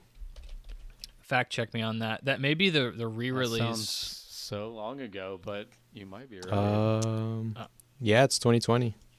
Came out 2020. No way. Wow. Okay. July 2020. Yeah. Wow. I did not expect that either. Okay. It does feel like so long ago because it wasn't that. Time flies. That was the last game on the PlayStation 4, right? Well, one of them. Yeah. I think that was the last Sony exclusive on the something like that, PlayStation 4, and then they re-released it on the PlayStation 5. So Yeah, you're yeah. right. You're right. It would have been if it was the last game on the PlayStation 4, it would have been 2020. Yeah. You're correct. So because the PlayStation 5 came out in 2020. Wasn't The Last of Us Part 2 the last one? I know The Last of Us was the last game on the PlayStation 3. You maybe I know that. Oh man, I think The Last of Us 2 came out on the PlayStation 4 as well, though. In June. I think you may be right. Okay. Yeah. Yeah. Okay. Go ahead. So, anyway, I liked Ghost of Tsushima 1. I'm a very big Sucker Punch fan. I've said it multiple times. Like Sly Cooper is a big thing from my childhood, and they're the original developers of all the Sly Cooper trilogy. I think Ghost of Tsushima, and I love Infamous as well. Infamous 1, 2, and Second Son are all great games. My favorite is Infamous 2 out of that whole trilogy. And I think Ghost of Tsushima 2 is a really fun game. It's basically the Assassin's Creed in Japan that we never got, and I think everybody really enjoyed it. It's a fun open world game. I struggle to want another open world game ever. I really have to be in the mood now to be in for an open world game because it's just so big, and checklist games take a lot out of me now because there's just such a commitment. But I will definitely be in for Ghost of Tsushima 2 whenever it releases. Yep. Cameron, are you excited for this one? Yeah, I'm definitely excited. The first one is kind of a bit of a blind spot for me. I played it very briefly, but I never completed it. So this is kind of the onus maybe to check that out. And similar to you, Henry, it's tough for me with open world games because I not only is it just they tend to be longer, but also I have the completionist mindset, which is very unfortunate in open world games because there's so much stuff that you have to find if you have that kind of mindset. And so, this is cool. And we were just saying a few minutes ago, I am shocked that the first one came out that long ago. It does not feel like it came out that long ago. But yeah, cool. I mean, unique in the sense of when you throw it up against a lot of the other big Sony titles, I think it's pretty unique in its own way. So yeah, I'm all for this. And there's that other samurai game coming out pretty soon too. Rise of the Ronin. Maybe they can. Yeah, Rise of the Ronin. Yeah, Rise of the Ronin. I was blanking on the name. They can battle it out, I Yeah. guess. Although very different scopes. Very different scopes. Very different time periods too, I think. So yeah, we'll see in the summer showcase. So keep your eye on that. Might be revealed during that showcase. It might be the one last game. So stay tuned to that. That's it for all the news we have today. Let's get into what we've been playing. I'll get started with mine. So I got Bloodborne. So I brought this up last week where I was or last 2 weeks that I was almost done with Bloodborne. And then I played a few more hours and I was done. So I was surprised at how quick it was. I think overall I think it's a really good game. Kind of easy, surprisingly, very easy. Not very easy, but it's you had some difficult moments, but it's the bosses only took me like one or two times to like kill them, or like when I was just like, I think the enemies and like the environment is like more deadly than some of the bosses, because there's this poison swamp like in one of the last areas, and then there's another area where it's like frenzy. It's like you go crazy and like you just combust into like spikes or whatever. I was like, what the hell is this? But yeah, I finished Bloodborne. I think I give it like a 9.5 out of 10. 30 FPS is not that bad, honestly. I think it just needs like a graphics overhaul. Like it just needs to look better. So, and there's also like a remake might be in the works, but I doubt it, because they're very stubborn about that. So I think for Bloodborne, I think if it might be a good starter one, honestly, for a Souls game. It's very offensive focused compared to like other like Dark Souls or Elden Ring. I think Elden Ring was very tough compared to Bloodborne, honestly. Like Bloodborne, I think is the easiest, and then Elden Ring is just fucking hard. So if you haven't played Bloodborne, I would recommend it. You can get it for very cheap compared to like other Souls games. So you can get it for like $10, or like as well as the DLC. I haven't checked out the DLC. I think when it goes on sale again, I might check it out and buy it and see how that goes. Because you said Cameron that the DLC is like probably like the best part or the hard part or whatever. Yeah, it's kind of both. Yeah, it's like one of the best parts of the game, but it's also extremely difficult. So, yeah, no, I think from what you're saying, especially, I think you'll probably enjoy it quite a bit. So, yeah, Bloodborne, yeah, check it out. It's one of the best PS4 games out there, honestly. And then let's get into the big one, Final Fantasy VII Rebirth. So me and Henry have been, been tackling this. I don't know how far he is, but we'll see. So for me, I am trying to see what chapter I'm in. I think I'm on chapter 6 or 7. Oh, you're way ahead of me. Okay. Way ahead of me.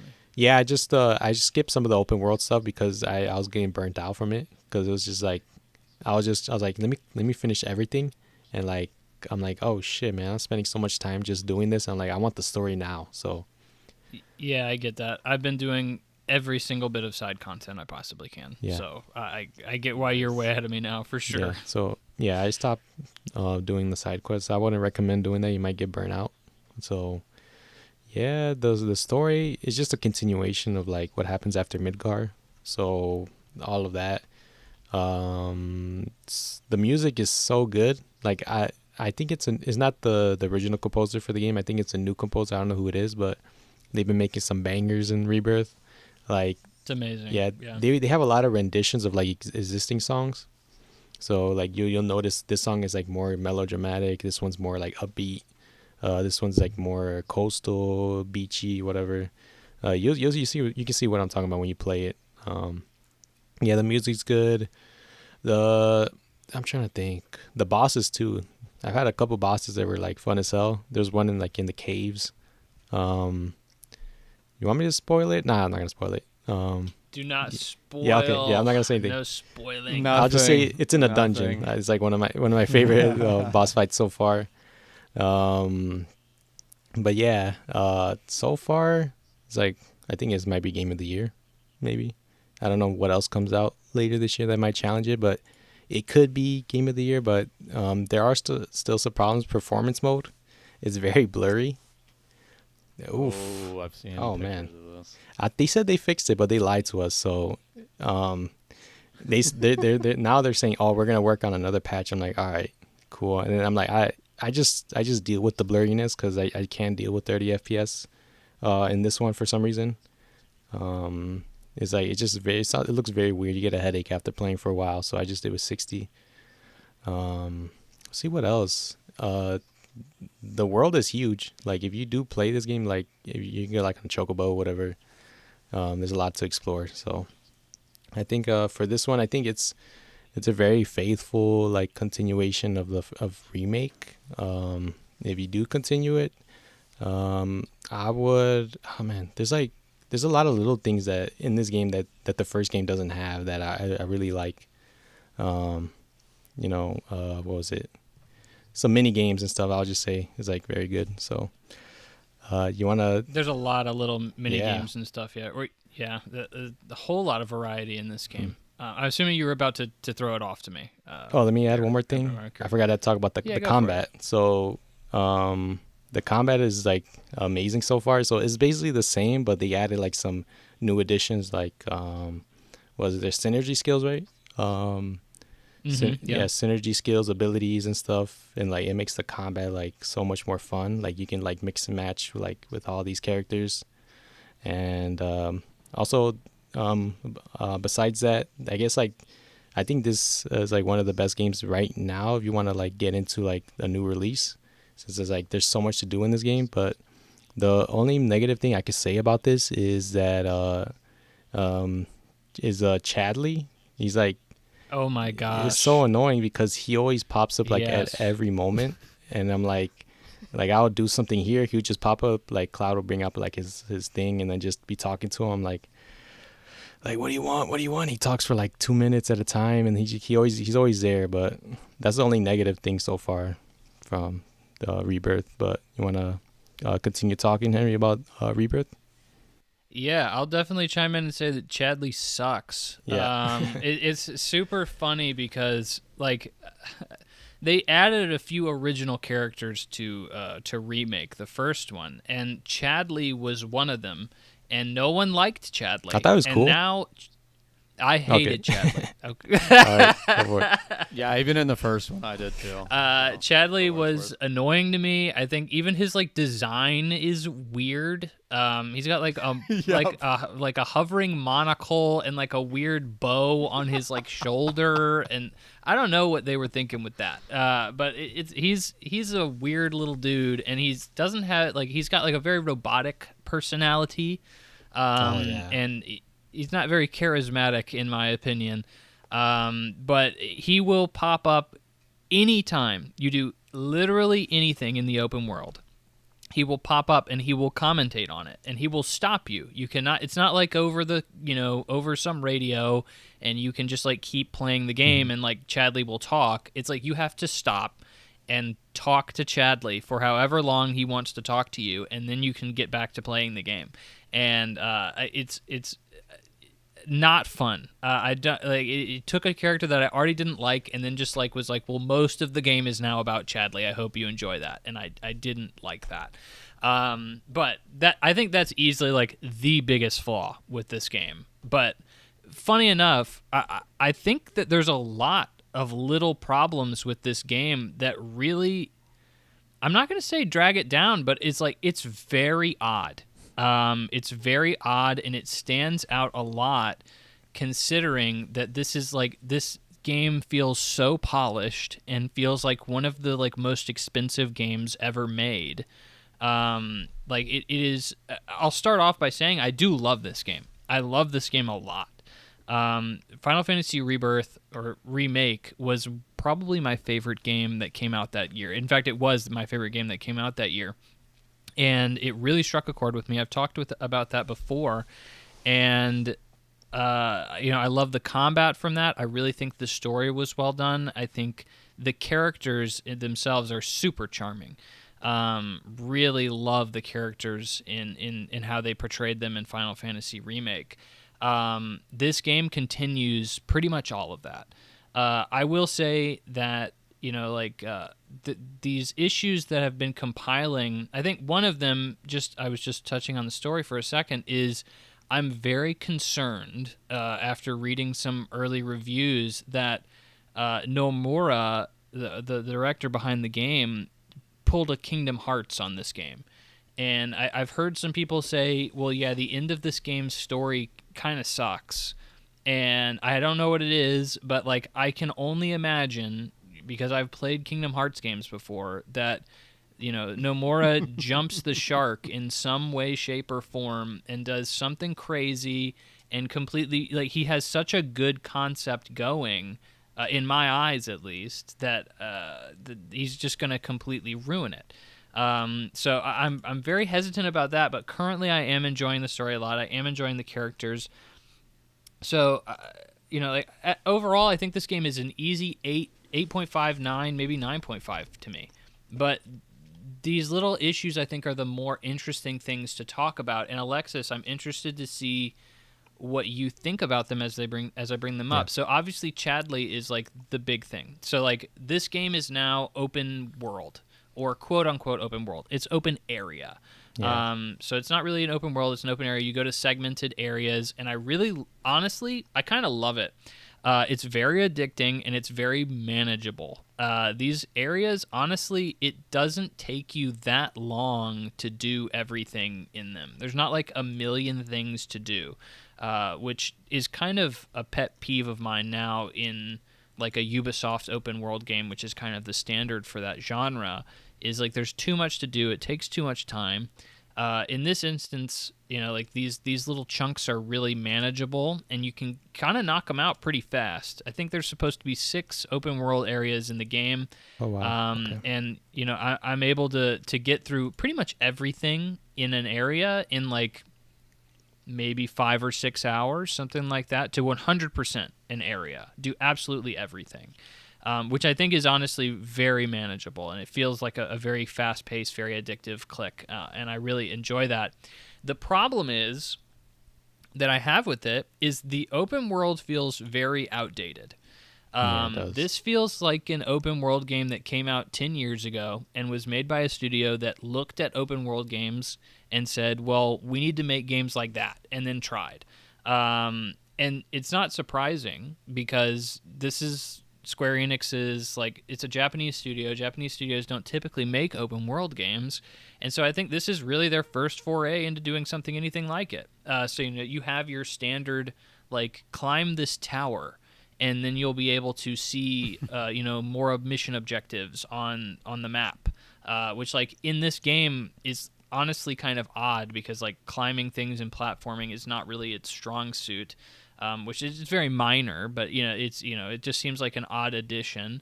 You know, it's go to this area and kill a bunch of enemies and try to meet conditions while killing them, and then like 1 or 2 other side missions that are pretty basic and not too crazy.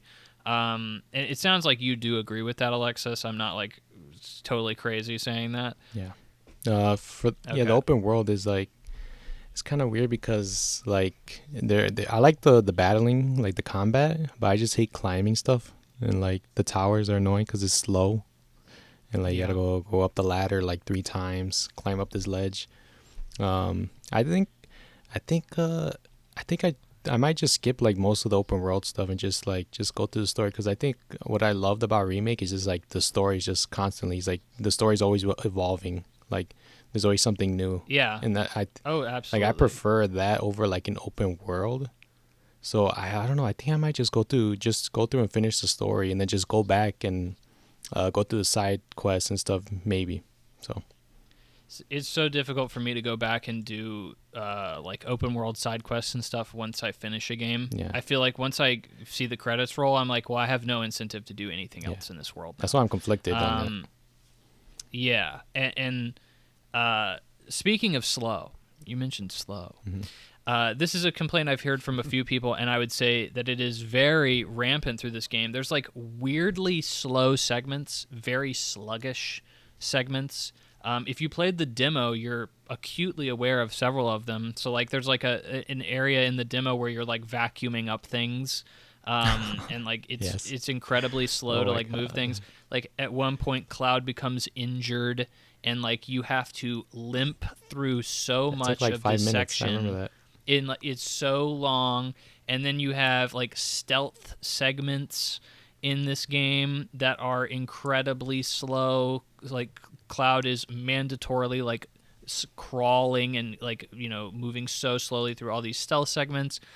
Pushing and pulling like crates and stuff is incredibly slow. Like I had to just move a bunch of like mine carts in a segment I was just in, and like it was so slow. You think anybody playtesting these sections would have easily, you know, figured that out, that this probably just needs to be, you know, like sped up a little bit, give the player a little bit more freedom to move.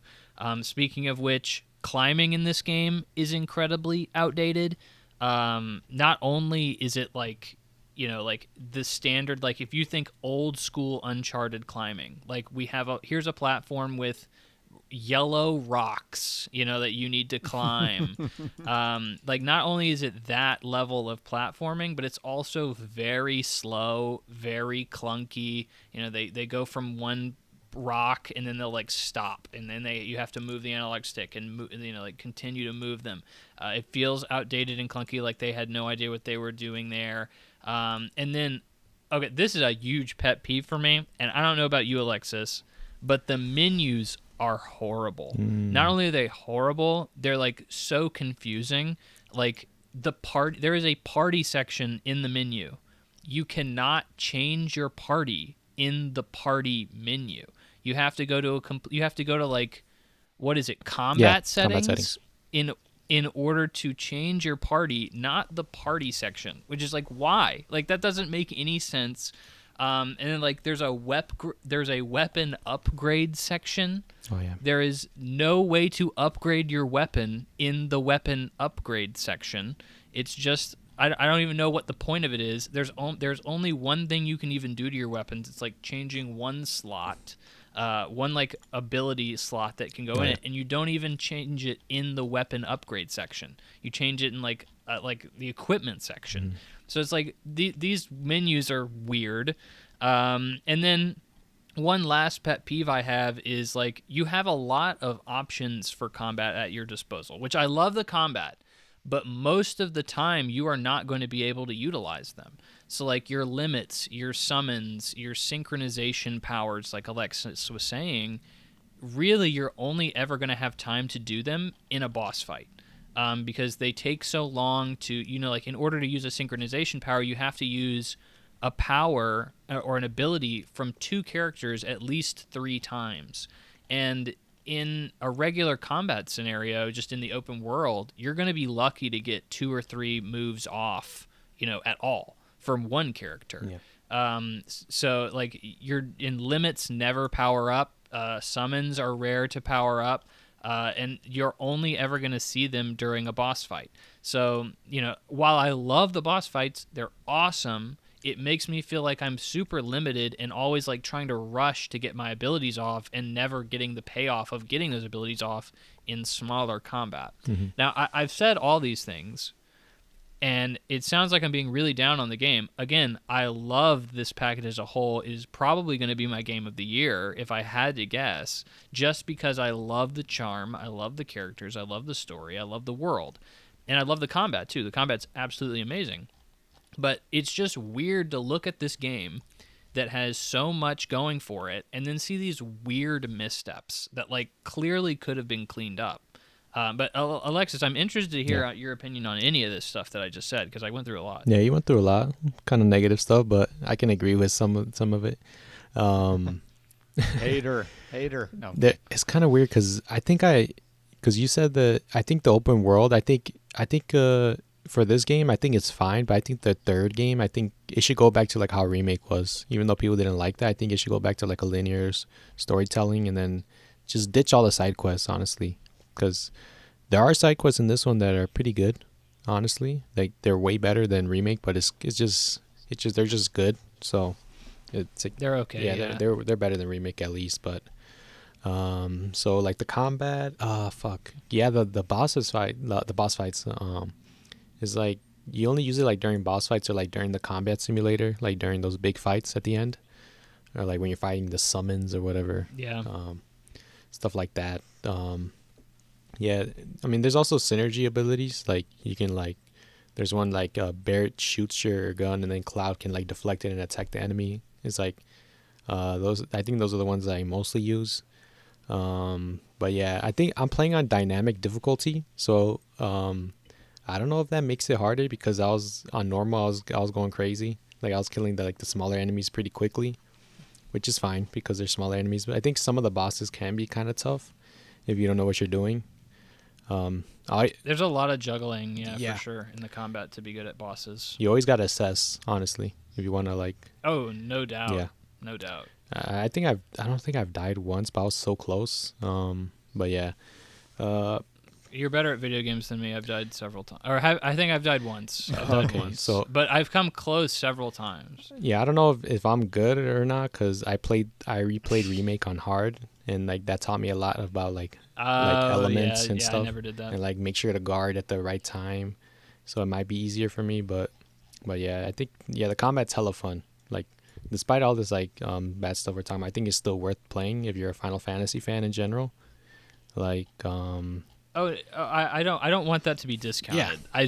I feel like I tried to say that I love this game. I just think that these nitpicks are a lot more of an interesting conversation than coming in and just being like, this is a perfect game. It's the best game of all time. Yeah. Like, Yeah. I could say that, it's not the best but game. it's a way more interesting conversation to kind of focus on its faults. Yeah. And it's weird because I think I might like remake more. Is that a hot take? No. Okay. So far I'd say I'm more into because it man. focuses on the story more. I love Midgar. Oh my god. Midgar was great. Okay, so I have a You go for real it. quick question. So, as somebody who isn't playing this right now at the moment, trying to clear some of my backlog, but has every intention of playing this. So, and also never played the original, which I think is also kind of we've discussed an interesting perspective on this. So, I'm having a little bit of a hard time imagining how an open world would work in this game because everything I've heard about the original is that it was.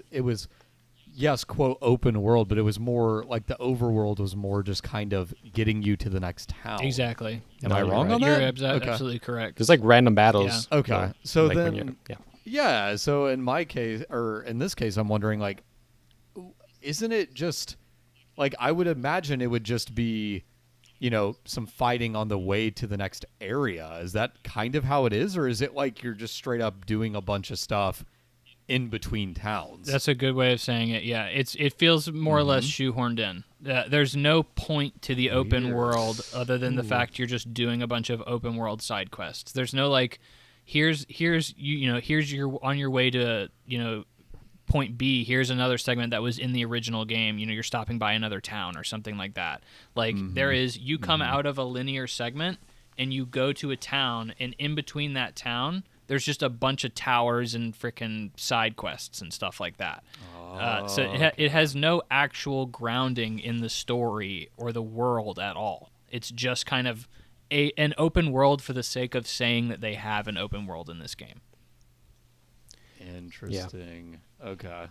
Yeah, because we've all played our fair share of like top-down RPGs over the years, and like I can't imagine just like Suikoden. Like, oh, let's make it an open world. Like, you wouldn't gain anything from that. I feel like it's because the map itself is just a mechanic to get to the next area. So yeah, that's what I kind of had a hard time visualizing with this game. But sounds kind of like what I was expecting, where it's. I wouldn't go so far, especially without having played it myself. I wouldn't go so far as to say sounds like it would have been better without that mechanic, but maybe that's up for debate. I think you're right, some and I people, think so, that's what yeah. I think that's what Alexis was saying, and I kind of agree with him. Yeah. Is like he's kind of going back on if the original game was better because it was a more linear take, and he's skipping all the side content. And I honestly don't blame him. The only thing I would say is, and maybe Alexis, you can vouch for this, is if it would possibly keep you under leveled. Oh yeah. And then make the game harder. That's true. That's the only thing I would be like, don't skip the side content for that. But if you're playing on hard difficulty and you're skipping all the side content and you're saying it, you're fine. It sounds like it may not even be the case. So it's just really, it sounds like it may just be a preference. Yeah. I mean, I'm doing it on dynamic, which is like it levels up with you like Final Fantasy VIII. So Okay. So I don't know if that works or not. I might just go back to normal and just skip all the side quests so I can be like under leveled, so I can make it more a challenge. But some of the side quests, they give you some good rewards though. I think some of them from what I've done. They do. Yeah. They do, yeah. So yeah, I'm conflicted on that. So yeah, so far the open world, man. I think for the third game, I think they just skip out the open world. They just take it out or something, or like make the open world smaller, and like make it more concentrated. So like it's easier to get to one place to another, because they made Rebirth in like 4 years. So that's why it's kind of junky sometimes, or like clunky sometimes when you're like out in the open world. So it kind of makes sense that it's 4 years, which is fine because pretty much there for the story, which is good so far. I think I'm just waiting till like it gets better and better over time. For sure. I'm enjoying the story as well. I'm enjoying the characters. Tifa and Aerith are still awesome. Yep. Goated. What do you think about the sisterhood? Yeah. What do you think about Red? I think he's cool. I'm not against any of the party members so far. I'm about to get Yuffie, and I'm looking forward to like Vincent and Oh man, all those yeah. other guys. Yeah, we're so far from finishing. Like when I think about it, like yeah, it's gonna take a while till we get there. Yeah, I'm whatever's on the horizon. I'm all about it though. Mhm. Like I feel like I'm doing my work, to enjoy my dessert when it comes to the open world almost. But like I said though, I am enjoying the open world. It is addictive, it is manageable, and it is still like a fun little checklist kind of to kick off. But yeah, I agree completely with Alexis. Like the meat and potatoes of this game are the linear segments outside of the open world. Yeah. And like if they wanted to get rid of the open world, I think that would honestly be welcome. Yeah, me too. Or maybe not welcome, but like I would think it would probably lead to a stronger overall whole for me. Yeah. One more thing. What do you think about Barrett in gameplay? I think he's like probably very underrated when I use him. I think literally everyone in the game, like their skill set is interesting and well designed and useful. If you know how to use a party member correctly, you can really utilize them really well. And I think Barrett has a specific place as like the ranged guy. And they do try to like force that on you at times. And to try and, because like who wouldn't want to just play as like Cloud and like hit stuff with your sword 100% of the time. Like shooting stuff from afar with Barrett is a little bit more boring because you're just kind of standing back and just holding down square. But like if you utilize him correctly, he can really be very useful for like staggering enemies and pulling enemies down that are airborne and stuff like that. So I think literally everybody in this game, and I know that I think Yuffie's combat is pretty much identical from the expansion. Yeah, should be. So like I think everybody is really well designed, and I can't wait to see what the rest of the party members play like because yeah. I think everybody has a really great skill set. Yep. That's it for Rebirth. That's it. All right. It's Cameron. You want to talk about what you've been playing on some quick before we get into our inquiry? Yeah, I got a couple quick ones. Been a pretty light gaming week. I've been super busy with work and trying to. This is a side thing, but I feel like sometimes we get a little off track, and that's fine. Have been trying to watch like all the Best Picture nominees because I'm a huge movie guy too. Cool. So been trying to watch those before not tomorrow, Sunday for the Oscars. Just out of curiosity, I've never done it before and thought, that'd be cool. So yeah, I've been watching a lot of movies lately. Obviously, as we always talk about, there's never enough time in the day for hobbies, right? You got to take from one to give to another. So gaming has suffered a little bit the past couple weeks, but I have been playing a couple things. And so quick shout out, Atelier Esca. And it's tricky to say the name of this game because they both have very weird names that aren't phonetically or not pronounced like they're spelled, I should say. But yeah, this game, Esca, it's solid. I think I said a few weeks ago that it's probably near the bottom of the Atelier games I've played, of which this is, I believe, the 5th now. It's fun, and I'm having fun, and it's it's what you're there for in terms of like the chill vibe, and the alchemy system is pretty solid, I think, in this game, and definitely an upgrade over the last one I played. So that's a nice, refreshing thing. But I did want to soapbox about this game for a few minutes because it does something really dumb that I've Googled and has happened to a lot of other people over the years since this game's been released and they've played it, that I just think is so ridiculous, and I wanted to mention. So in these games, about, I would say, 70% of the games in this series, and this is mostly the older games in the series, there is a time management system.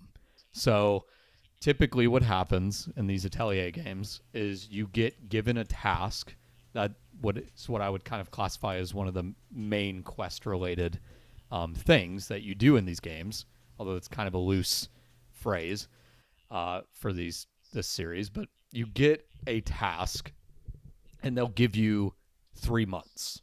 So it's usually 4 tasks a year, 1 task a quarter.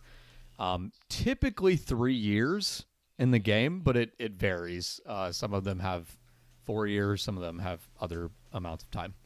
And some of them don't even have time requirements. So some of them just say, hey, here's your next task, and you have infinite time to do it. That being said, this is the first game in the series, and for people that don't like the time pressure, I'm sure they love this. But for me, it's a nice way to structure moving ahead, progressing in the game.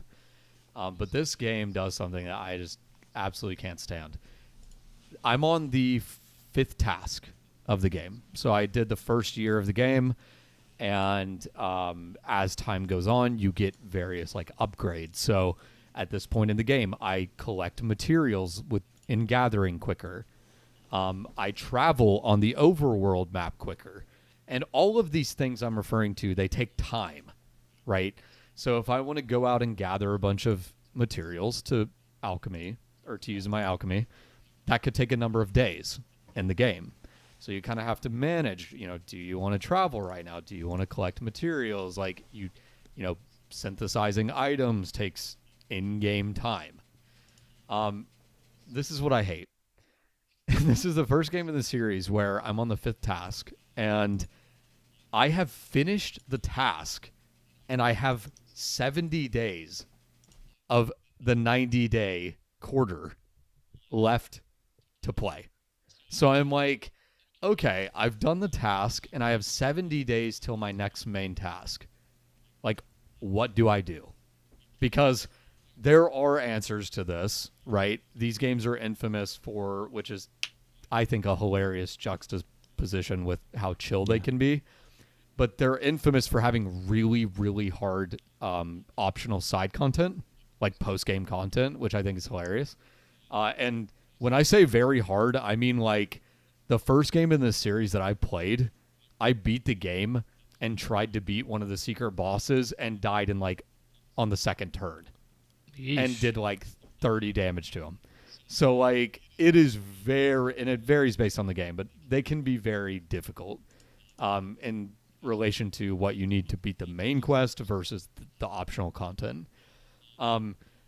So I Googled, I'm like, what do I do with these 70 days? Or, what do I do with all this extra time? See post after post on GameFAQs, anywhere.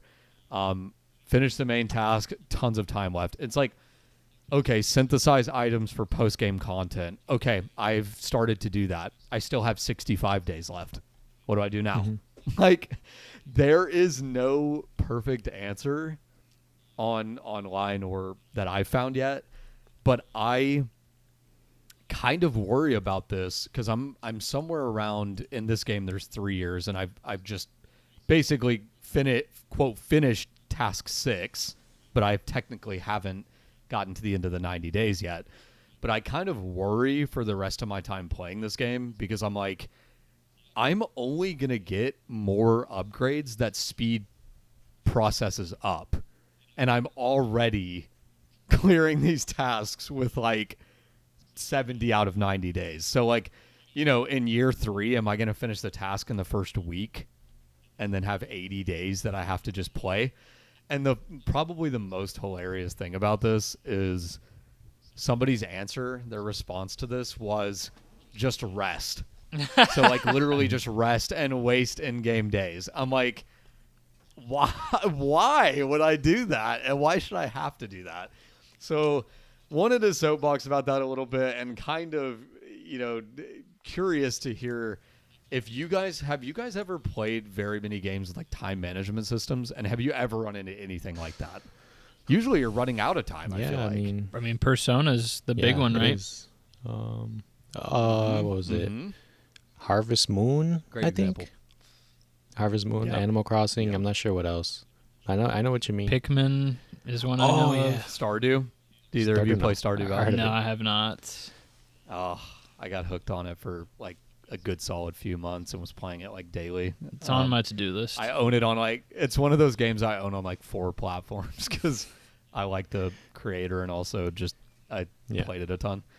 But yeah, no, I mean, have you ever run into something like this where you're literally just like you can't progress Heck no. in the game? No. Like I'm always in these games, they freak me out because I'm like I feel so strapped for time. I feel like it's anxiety inducing. I remember like that kept me from playing Pikmin when I was a kid because I was like I was just sucked at games, so like I couldn't ever beat the game because I would always run out of time. And then like Persona, like I think I mentioned on a previous podcast, like Persona 5, I didn't utilize my time correctly, and like I ended up not being able to romance people the way I wanted to. And like now I'm playing Persona 3 and I'm like using a walkthrough because of it, because like I'm like so afraid that I'm not going to be able to utilize my time correctly. So what you're describing is like the honestly sounds worse. Like I don't know if that's any better. Yeah. That sounds worse to me, and it honestly just sounds like one of two things: either a poorly designed game, or this was like their way of making it even a more chill, cozy game than it already was. To really give the player a lot of cushion to just kind of do whatever they wanted and chill out. But it sounds like they gave you way more cushion than you ever could have wanted, which is unfortunate, because it does sound like it's just crazy to me that the only incentive, the only thing you have to do is post-game content prep. Like, that's crazy. Yeah. And it sounds like you need to be very on point with it too. Go ahead. Oh, no. I mean, you're good. All I was going to say, and pretty much agree with you, is like another thing I didn't even really discuss is like in these games, the what I would refer to, I guess, is probably the closest equivalent to like social link moments in the Persona series. So like those moments where you have like a cutscene with a party member, they happen automatically. So it's not like Persona where I go do a quest and Sophie has a conversation with me. She's going to have that conversation with me if I go to the tavern, no matter what, on this day. So, like, there's not even that part of it. You know what I mean? It's like, I'm not even trying to, like, do a side quest for a character. It's like, I truly just have nothing to do. Like, I'm like, so what I've been doing... And I can only do this so much. I think I might honestly just start resting, which sounds ridiculous. But what I've been doing is just essentially like utilizing that time to do more in-game stuff to just basically have excess, pretty much. So like gathering materials that I like, frankly, don't even really need right now because I might need them to make something in the future. Like, that's the only thing I can think of, because I'm like, I'm not going to just go to sleep for 20 days in a row, you know? So it's like, that's pretty much my only option. But yeah, it's definitely interesting, and I am a relative newcomer to this series and the life of it. You know, these games have been around for years and years and years. I mean, this originally came out on PS3. So I'm almost wondering, you know, without digging deeper into the history of it, if this was like a response to people complaining that they didn't have enough time in the other games, and they were like, oh, you wanted more time, did you? Okay. And they just shifted way too hard in the other direction. I don't know. It'd be interesting to know, and just kind of, you know, unrelated but also related, same series, Ryza, which is like sort of the most recent trilogy. Ryza doesn't have like a time deadline, but there's you're rewarded for doing stuff, not, you know, taking 5 years to do it. Mm-hmm. You know what I'm saying? So like there's sort of a built-in bonus system, I would say, to that. But yeah, this is very firmly like you have a cutoff, and we've given you way too much time for that cutoff. Yeah.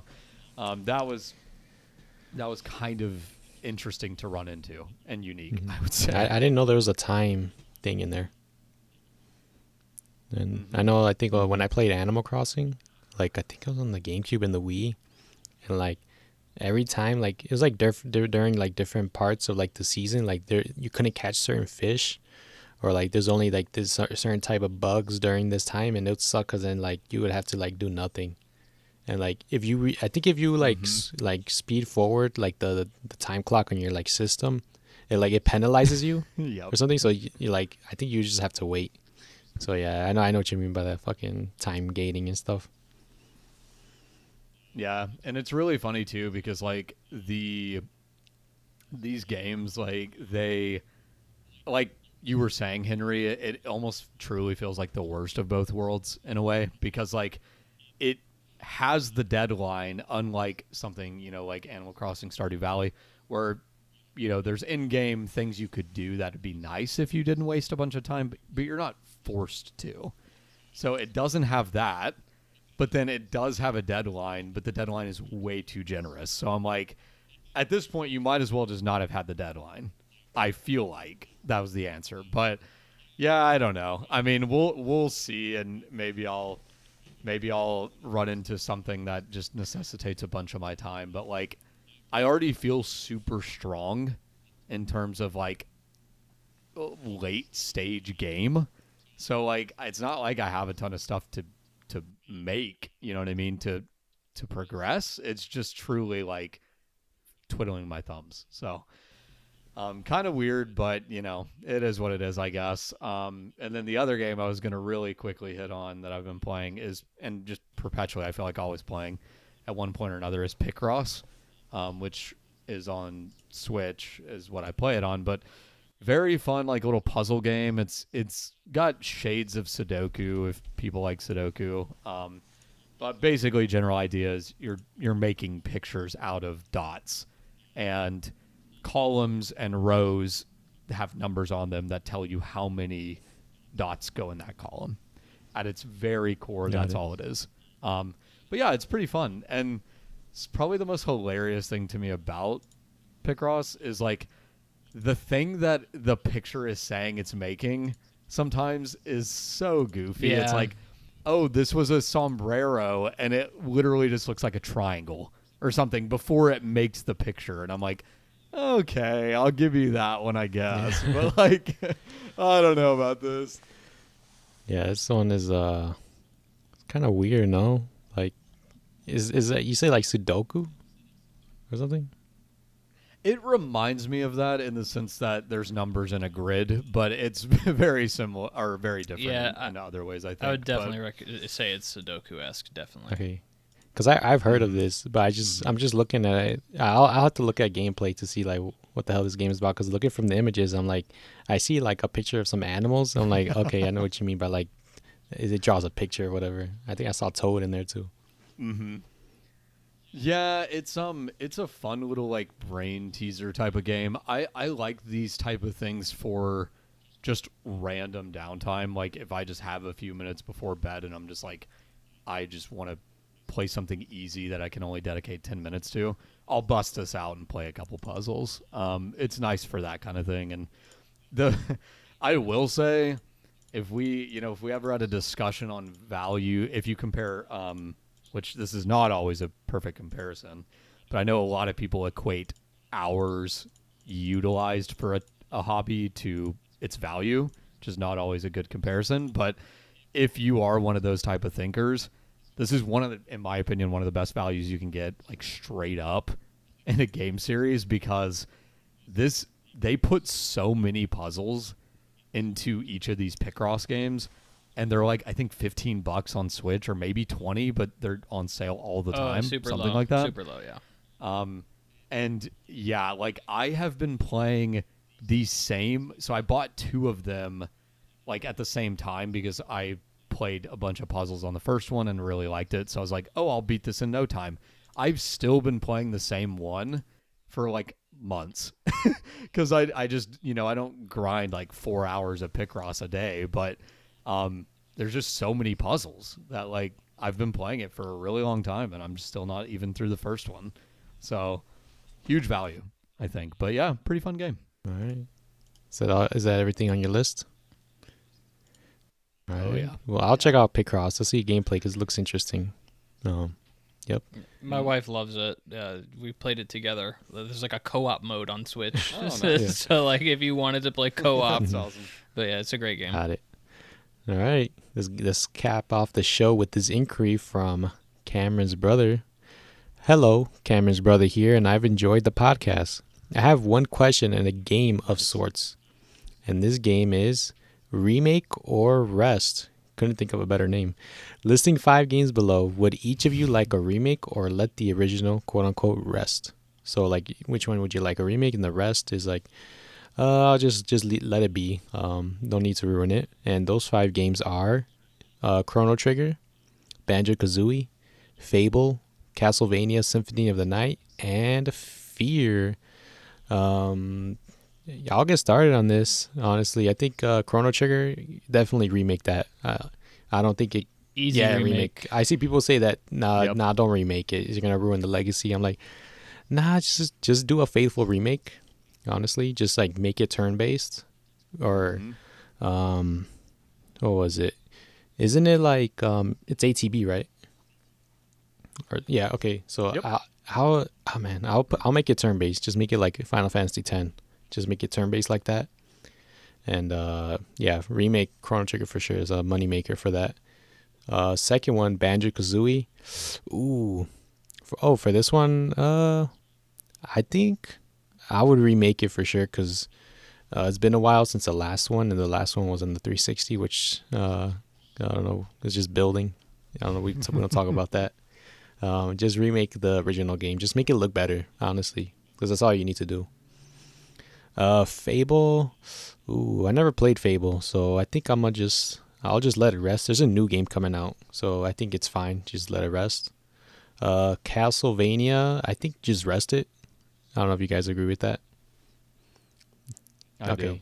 Yeah, I do as well. And then Fear. I never played Fear, but I've definitely heard of it. I would like a remake of it. I would like to see, like, because we're in like this kind of renaissance of like horror games. So I think Fear would definitely be a remake that I would like to see.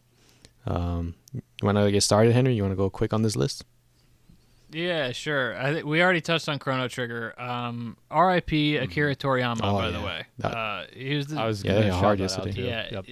the main designer on that game. He just passed away as of recording, I believe, yesterday. So, all-time GOAT, no doubt, and that's one of them. I think Chrono Trigger. I think they're actually like rumored to be working on a remake. So discussions, or something like that. Yeah, discussions. Yeah, so easy remake there, especially after playing like a Final Fantasy VII remake. It definitely tickles that fancy. Banjo-Kazooie is a harder one for me. A lot of people are actually tying into Toys for Bob. We talked about earlier. They kind of want Toys for Bob to do a remake on this, and I don't see a problem with that. That seems like a really good choice. I think a sequel would probably be better than a remake, though, a newer game. So I could really see it go either way, but I'll go with rest on Banjo-Kazooie. Just make a sequel. Fable, I agree with you. Rest it. We have another Fable game coming out. I'd be interested to see a newer Fable game rather than a remake. Castlevania Symphony of the Night, it's a GOAT. I love Castlevania Symphony of the Night. It doesn't need to be touched. It's perfect just the way it is. So it's fine. Rest it. Fear is a little bit tougher for me. I would say rest it. Fear is known for primarily like its AI. It had really advanced AI for the time. I think we were talking a little bit before the podcast, and we were saying, well, the level design for that game was a little obtuse. It's a little dated. They'd have to update a lot. I think it would be easier to just make another game. And in all honesty, they tried doing that a long time ago, and people did not like Fear or Fee 3R. Oh yeah, Was how they named it. That series I think kind of teetered out. So Fear's a classic, but not a classic for me. I'm fine just letting it rest. Hey, Cam, over to you. Yeah, and shout out to my brother. Thank you for emailing us. That was cool to see that come in. So, Henry, it's funny. My answers are basically identical to yours. Chrono Trigger remake, obviously, it doesn't even need to be said. Banjo, I think I'm also kind of rest only because I just have a hard time seeing it in today's climate. Like, first of all, being successful, but also just being like working well, I guess, is kind of a weird way to put it. But I just don't. I don't know. It's such a unique game. I'd rather it just. Let's just leave it to rest, I think. Fable. I could go either way on this one. I have no like strong attachment to Fable. Did play it back in the day. With a new game coming out, I mean, a remake could be appropriate. So maybe I'll just say remake. Although you do get in a little bit of a tough spot there if you're a studio, because then do you remake the other games too? That's what I was saying too. In the series? If they sell well enough, always. Sure. Yeah, well, yeah, that's always the answer. Symphony of the Night, rest 100%. Something feels weird to me about that being remade. I don't know what it, I don't trust Konami. But Definitely not. Well, maybe that's what it is. I feel Konami at my back, breathing down my back. Maybe that's what makes me scared. Fear is 100% rest. I was just talking, like Henry said before the podcast, I did not like this game. I have no desire to see a remake. And honestly, I feel like there's things that have sort of kind of eaten its lunch over the years, like Resident Evil. I feel like can get pretty actiony. Just make another Resident Evil game. So, like, give me another one. That's kind of my take on these. You got it. You said Banjo doesn't have an audience. What do you think about like making it multi-platform instead of just Xbox? You think it'll still sell bad? I do still think it would sell bad, only because, and it's funny because you were actually talking about this, I think before the podcast, is 3D platformers are just struggling lately. Like, they really are. And I don't know, it's weird. I just can't envision this being remade and like it turning out well.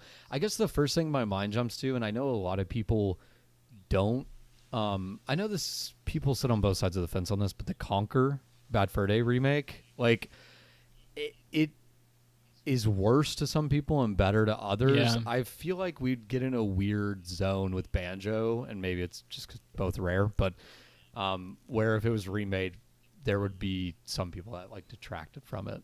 I don't know why. It's hard to say, but I think if they keep the budget low, I think a remake would be fine. Sure. As long as you don't go like expensive. Sure. I think It really depends on what the expectations for it are. I agree. It being successful. If it's cheap to make and they don't expect it to sell 1 million plus units, then yeah, maybe so. But I agree with Cam that I think the market for it is down, but it just depends. Got it. All right. Let's get into this question before we leave the show. So the question is, there have been recent successes for video game adaptations such as The Last of Us on HBO, the Mario and Sonic movies, as well as Halo on Paramount. While there are still duds, it seems like there's a shift. If each of you was given the final choice, what video game would you like to see come to life on either the silver screen or as a TV show? Oh man, that's a good question. I think the first thought that came into my mind was I think Final Fantasy I think could be good. Oh man, because they had a movie like a long time ago, which is different than this because it was like during like the 2000s or something. I heard it's pretty bad, even though it's like led by Sakaguchi. It straight up nearly bankrupt the company. Sony funded them, right? No, it's Square and SquareSoft and Square Enix. There you go. They combined because they were about to go under because of that movie. Oh, okay. Because I heard somebody say that Sony helped them during that time. Like they gave them some money or something. It might have been bullshit, but they may have. I know that they survived through the merger. Though. It was a merger, of course. I think Final Fantasy, and then there was this other series that I was thinking about. You want to go ahead, Henry, while I think of it? Yeah, I say, in all honesty, I have very safe and like not very interesting answers for this question, because I would say like the two that I would really want to see is like one that has been heavily in production for a very, very long time, which is BioShock. I think that would make a cool like movie or something like that. And then Metal Gear. Metal Gear is already kind of a cinematic series. It's already kind of made by a guy who wishes he was a movie director anyway and is trying to be a movie director right now. So I think make his dream come true. Give him the ability to make a Metal Gear Solid movie, or any one of those games, make it into a movie, and I would think it would probably come out pretty well. So unfortunately, I think those are pretty normal lukewarm takes for that kind of a question. So I apologize. But Cam, what do you think? No, I don't think so. I kind of disagree with you. I think BioShock is a pretty interesting answer, personally. I think if you asked a lot of people, I think we'd be surprised how few would say BioShock is the movie they would like to see. So I think you had some pretty good answers. What's weird is when I read this, so obviously, we're alluding to, or the implication here is, right, it hasn't already been done, or that if it's a movie, it hasn't been done as a show, and vice versa. What's weird is the first thing that jumped to my mind was a Mortal Kombat TV show, and I honestly don't really know why. And maybe it's just because the movies are not very good and I don't like them. But yeah, that's my answer for TV show. It feels weird to say, but you can always watch the for some 80s reason cartoon feel like that would show. work. Oh yeah. I mean, that's good point. I was thinking live action. No, like a little live action. Yeah, no. For some reason, they made a children's Mortal Kombat cartoon show in the 80s. I don't know why they decided to do that. Well, what's funny too about that is like the graphics and style in those games is so like realism that I almost feel like it'd be more weird to do a show in like the game's graphic style than it would be to just do live action. You know what I mean? Like, I think that's kind of an interesting. They kind of do that. Thing to think about. That developer is known for having a really robust like single player campaign with a great story in like all their games recently. Mm-hmm. So I totally get where that's coming from. And then for movie, I was trying to think hard about this, and it's funny because like movie, I have kind of a weird answer again, but I feel pretty good about this. Control. So I actually didn't like the gameplay a ton. Well, to a certain extent. I think it wore on me as the game went on. But the story and background of it, I think, is super an interesting setting. Yeah, it is. I would have loved to just watch that rather than play it, I think. Like, as a full budget movie. I think that would have been a really cool movie. Yeah. That studio in general is great with their story. Like, I really loved Alan Wake too. Mm-hmm. It was like one of my favorite games last year. So I think that's not a bad choice at all. Alexis, did you come up with an answer? Yeah, it just came up like right now. I think I would like to see like an interpretation, maybe like a TV show or a long running show of probably something from like Dark Souls or like something from FromSoft. I think it'll be interesting because the protagonist is like voiceless and like. So, like, I don't know how that worked, but I think the setting of, like, Dark Souls or, like, Bloodborne, anything from FromSoft, I think is, like, apart from Armored Core, I think, like, any of the Souls games that they have are, like, interesting settings. And, like, the worlds are, like, just, like, amazing. And, like, oh, man, it'll be interesting because you get a slice of that with, like, Berserk, I guess. But it's not, like, really the same thing. It's just it's way different. But, like, it's, like, the setting. It's, like, dark fantasy. And, like, everything's fucked up. And, like, I would like to see, like, something with, like, Dark Souls. Turn all the YouTube lore videos into a TV show. Yeah. The only thing bad is... Yeah, that's a... Yeah, I was going to say, like, the only bad thing is just the protagonist. I think it'll be kind of hard to, like, master, like, a protagonist that doesn't talk. Because if you do let him talk, it'll be weird, honestly. How would you feel about making the protagonist be one of the other characters? Yeah, in the games? I would agree with that. Like, what if it was Eileen the Crow from Bloodborne? Like, the show is about her. That could be pretty interesting, I think. I don't know, because she's like a side character. It's like she has like her own side quest that you do, and then it's just like the appeal of like Souls games, just like adventuring and then just going like traveling and fighting all these like bosses and areas and stuff. So yeah, I don't think about that. I don't think that type of character would be good as a main character. But I do know what you mean of that. So yeah. What's weird is talking about this kind of made me think of Castlevania too. Like, not as an answer to the question, but also as like Dark Souls as a TV show. And I know they're super different, but like I don't know why that kind of just popped into my head of like, it's like weirdly some crossover, but it's totally different. So wasn't the is in Cyberpunk, isn't the protagonist, can you talk in there? Yeah, right. Okay. Yeah, definitely. So like, Mhm. yeah, because they have an anime of like edge runners, and I don't know. I think maybe like yeah, good things I watched it about all. It's a Pretty great great. show. Yeah. Maybe like a side story, not like related, but it's like something that connects to that universe. So, yeah. did either of you guys watch Arcane? Nah, I didn't watch I've it. watched the first 2 episodes. I intend to watch the rest. I've heard it's great. It's so damn good. I'm hyped for season 2, and I think I told a lot of friends about it when it first came out because I have the League connection over years of playing the game off and on with a really good friend of mine. We used to duo queue, and so we had the connection to the game, and we're story guys. So even in a game like that, where I'm gonna look up like what the story is of the characters when there's literally. It's basically just like a blog post. Like, there's no in-game story pretty much being had. But I had that connection. That's what hooked me in. And then it started winning, legit awards. And as soon as I finished it, I told everybody I knew, I'm like, hey, like, this is legit good. It doesn't matter if you like animated shows, and it doesn't matter if you like League. Like, it's worth a watch, at least trying it.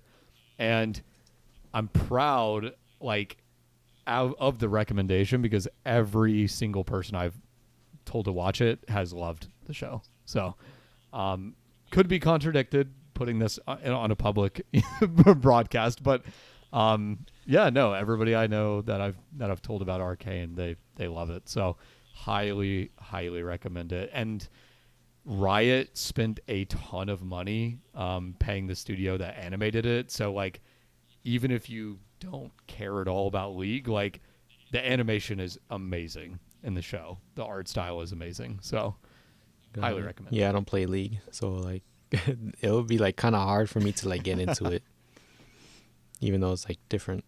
They do a great job of contextualizing the characters, and like I truly mean this. Like I have a friend that pretty rarely plays anything now. He just has, other hobbies that have kind of taken over in a lot of ways from his gaming time. And even he, totally fun. And he loves it. Like, never played League, never cared about it. But it does a good enough job, like, standing on its own, I think. Yeah, I can vouch for that. Yeah. I watched the first 2 episodes. Give it a shot and see what happens. Yeah. Mm-hmm. Well, I watched the first 2 episodes, and I can say I know nothing about League, and I was able to follow what was going on and enjoy it, so I can vouch for it. And from what I understand, it's universally praised. I don't know any detractors from it, so I'd recommend it too, even though I have not finished it. I intend to. I think second season is coming out this year, so you can look forward to that. Later this year? It is. Yeah. I think it's like fall. Like it's pretty late in the year, I believe. late, Okay. yeah. Oh, Netflix, right? Mm-hmm. Oh, Yep. okay. So they're just gonna drop all the episodes at once. Yeah. yeah. I think Aren't they so. dropping something else? Maybe, I don't know. Netflix is a pretty big blind spot of mine because like ever since they did the cut the password sharing thing out, I lost my course. Netflix because I was on a family account. So I'm like, I wasn't watching enough stuff on there to get my own account. So I'm like, I just haven't had Netflix for a while. So All right, man. That's is that it for this discussion from this question? Yeah. think so. Huge shout out to Cameron's Yeah. brother for the question. Is it Kirby? All right. Shout out is, Kirby for yes. the question. Be sure to give us any more questions if you like at plugandplaypodcast1@gmail.com. You want to ask more inquiries so we can read it at the end of the show. All right, guys. That's it. We ran a lengthy show today. You want to say any final words, Henry, for today? I want to say another great show in the books, fellas. Great conversation, great games. Good time to be alive as a gamer. So thanks for listening. Yeah. Cameron, you got anything else? One thing to say, huge shout out to you guys for not spoiling anything from Final Fantasy as me and a representative of the patient gamers, as they're called, the patient gamer space. We are waiting on the game, and we are doing our best to not get spoiled, and have been successful so far. But maybe I don't want to say that publicly because somebody will send us a spoiler. But yeah, thanks for doing that. I think you can have a good discussion without doing that too. So y'all did a good job. Cloud dies. Yeah, I can't wait to play more. Yeah. Hey, what'd you say? At the beginning of the game. All right, guys. Thank you, everybody, for listening to today's episode 5 of the Plug and Play podcast. Be sure to give us a rating on Spotify or Apple if you haven't already. If you want any more questions or inquiries, be sure to email us at plugandplaypodcast1@gmail.com. And we'll see you in the next one. Take care. See ya.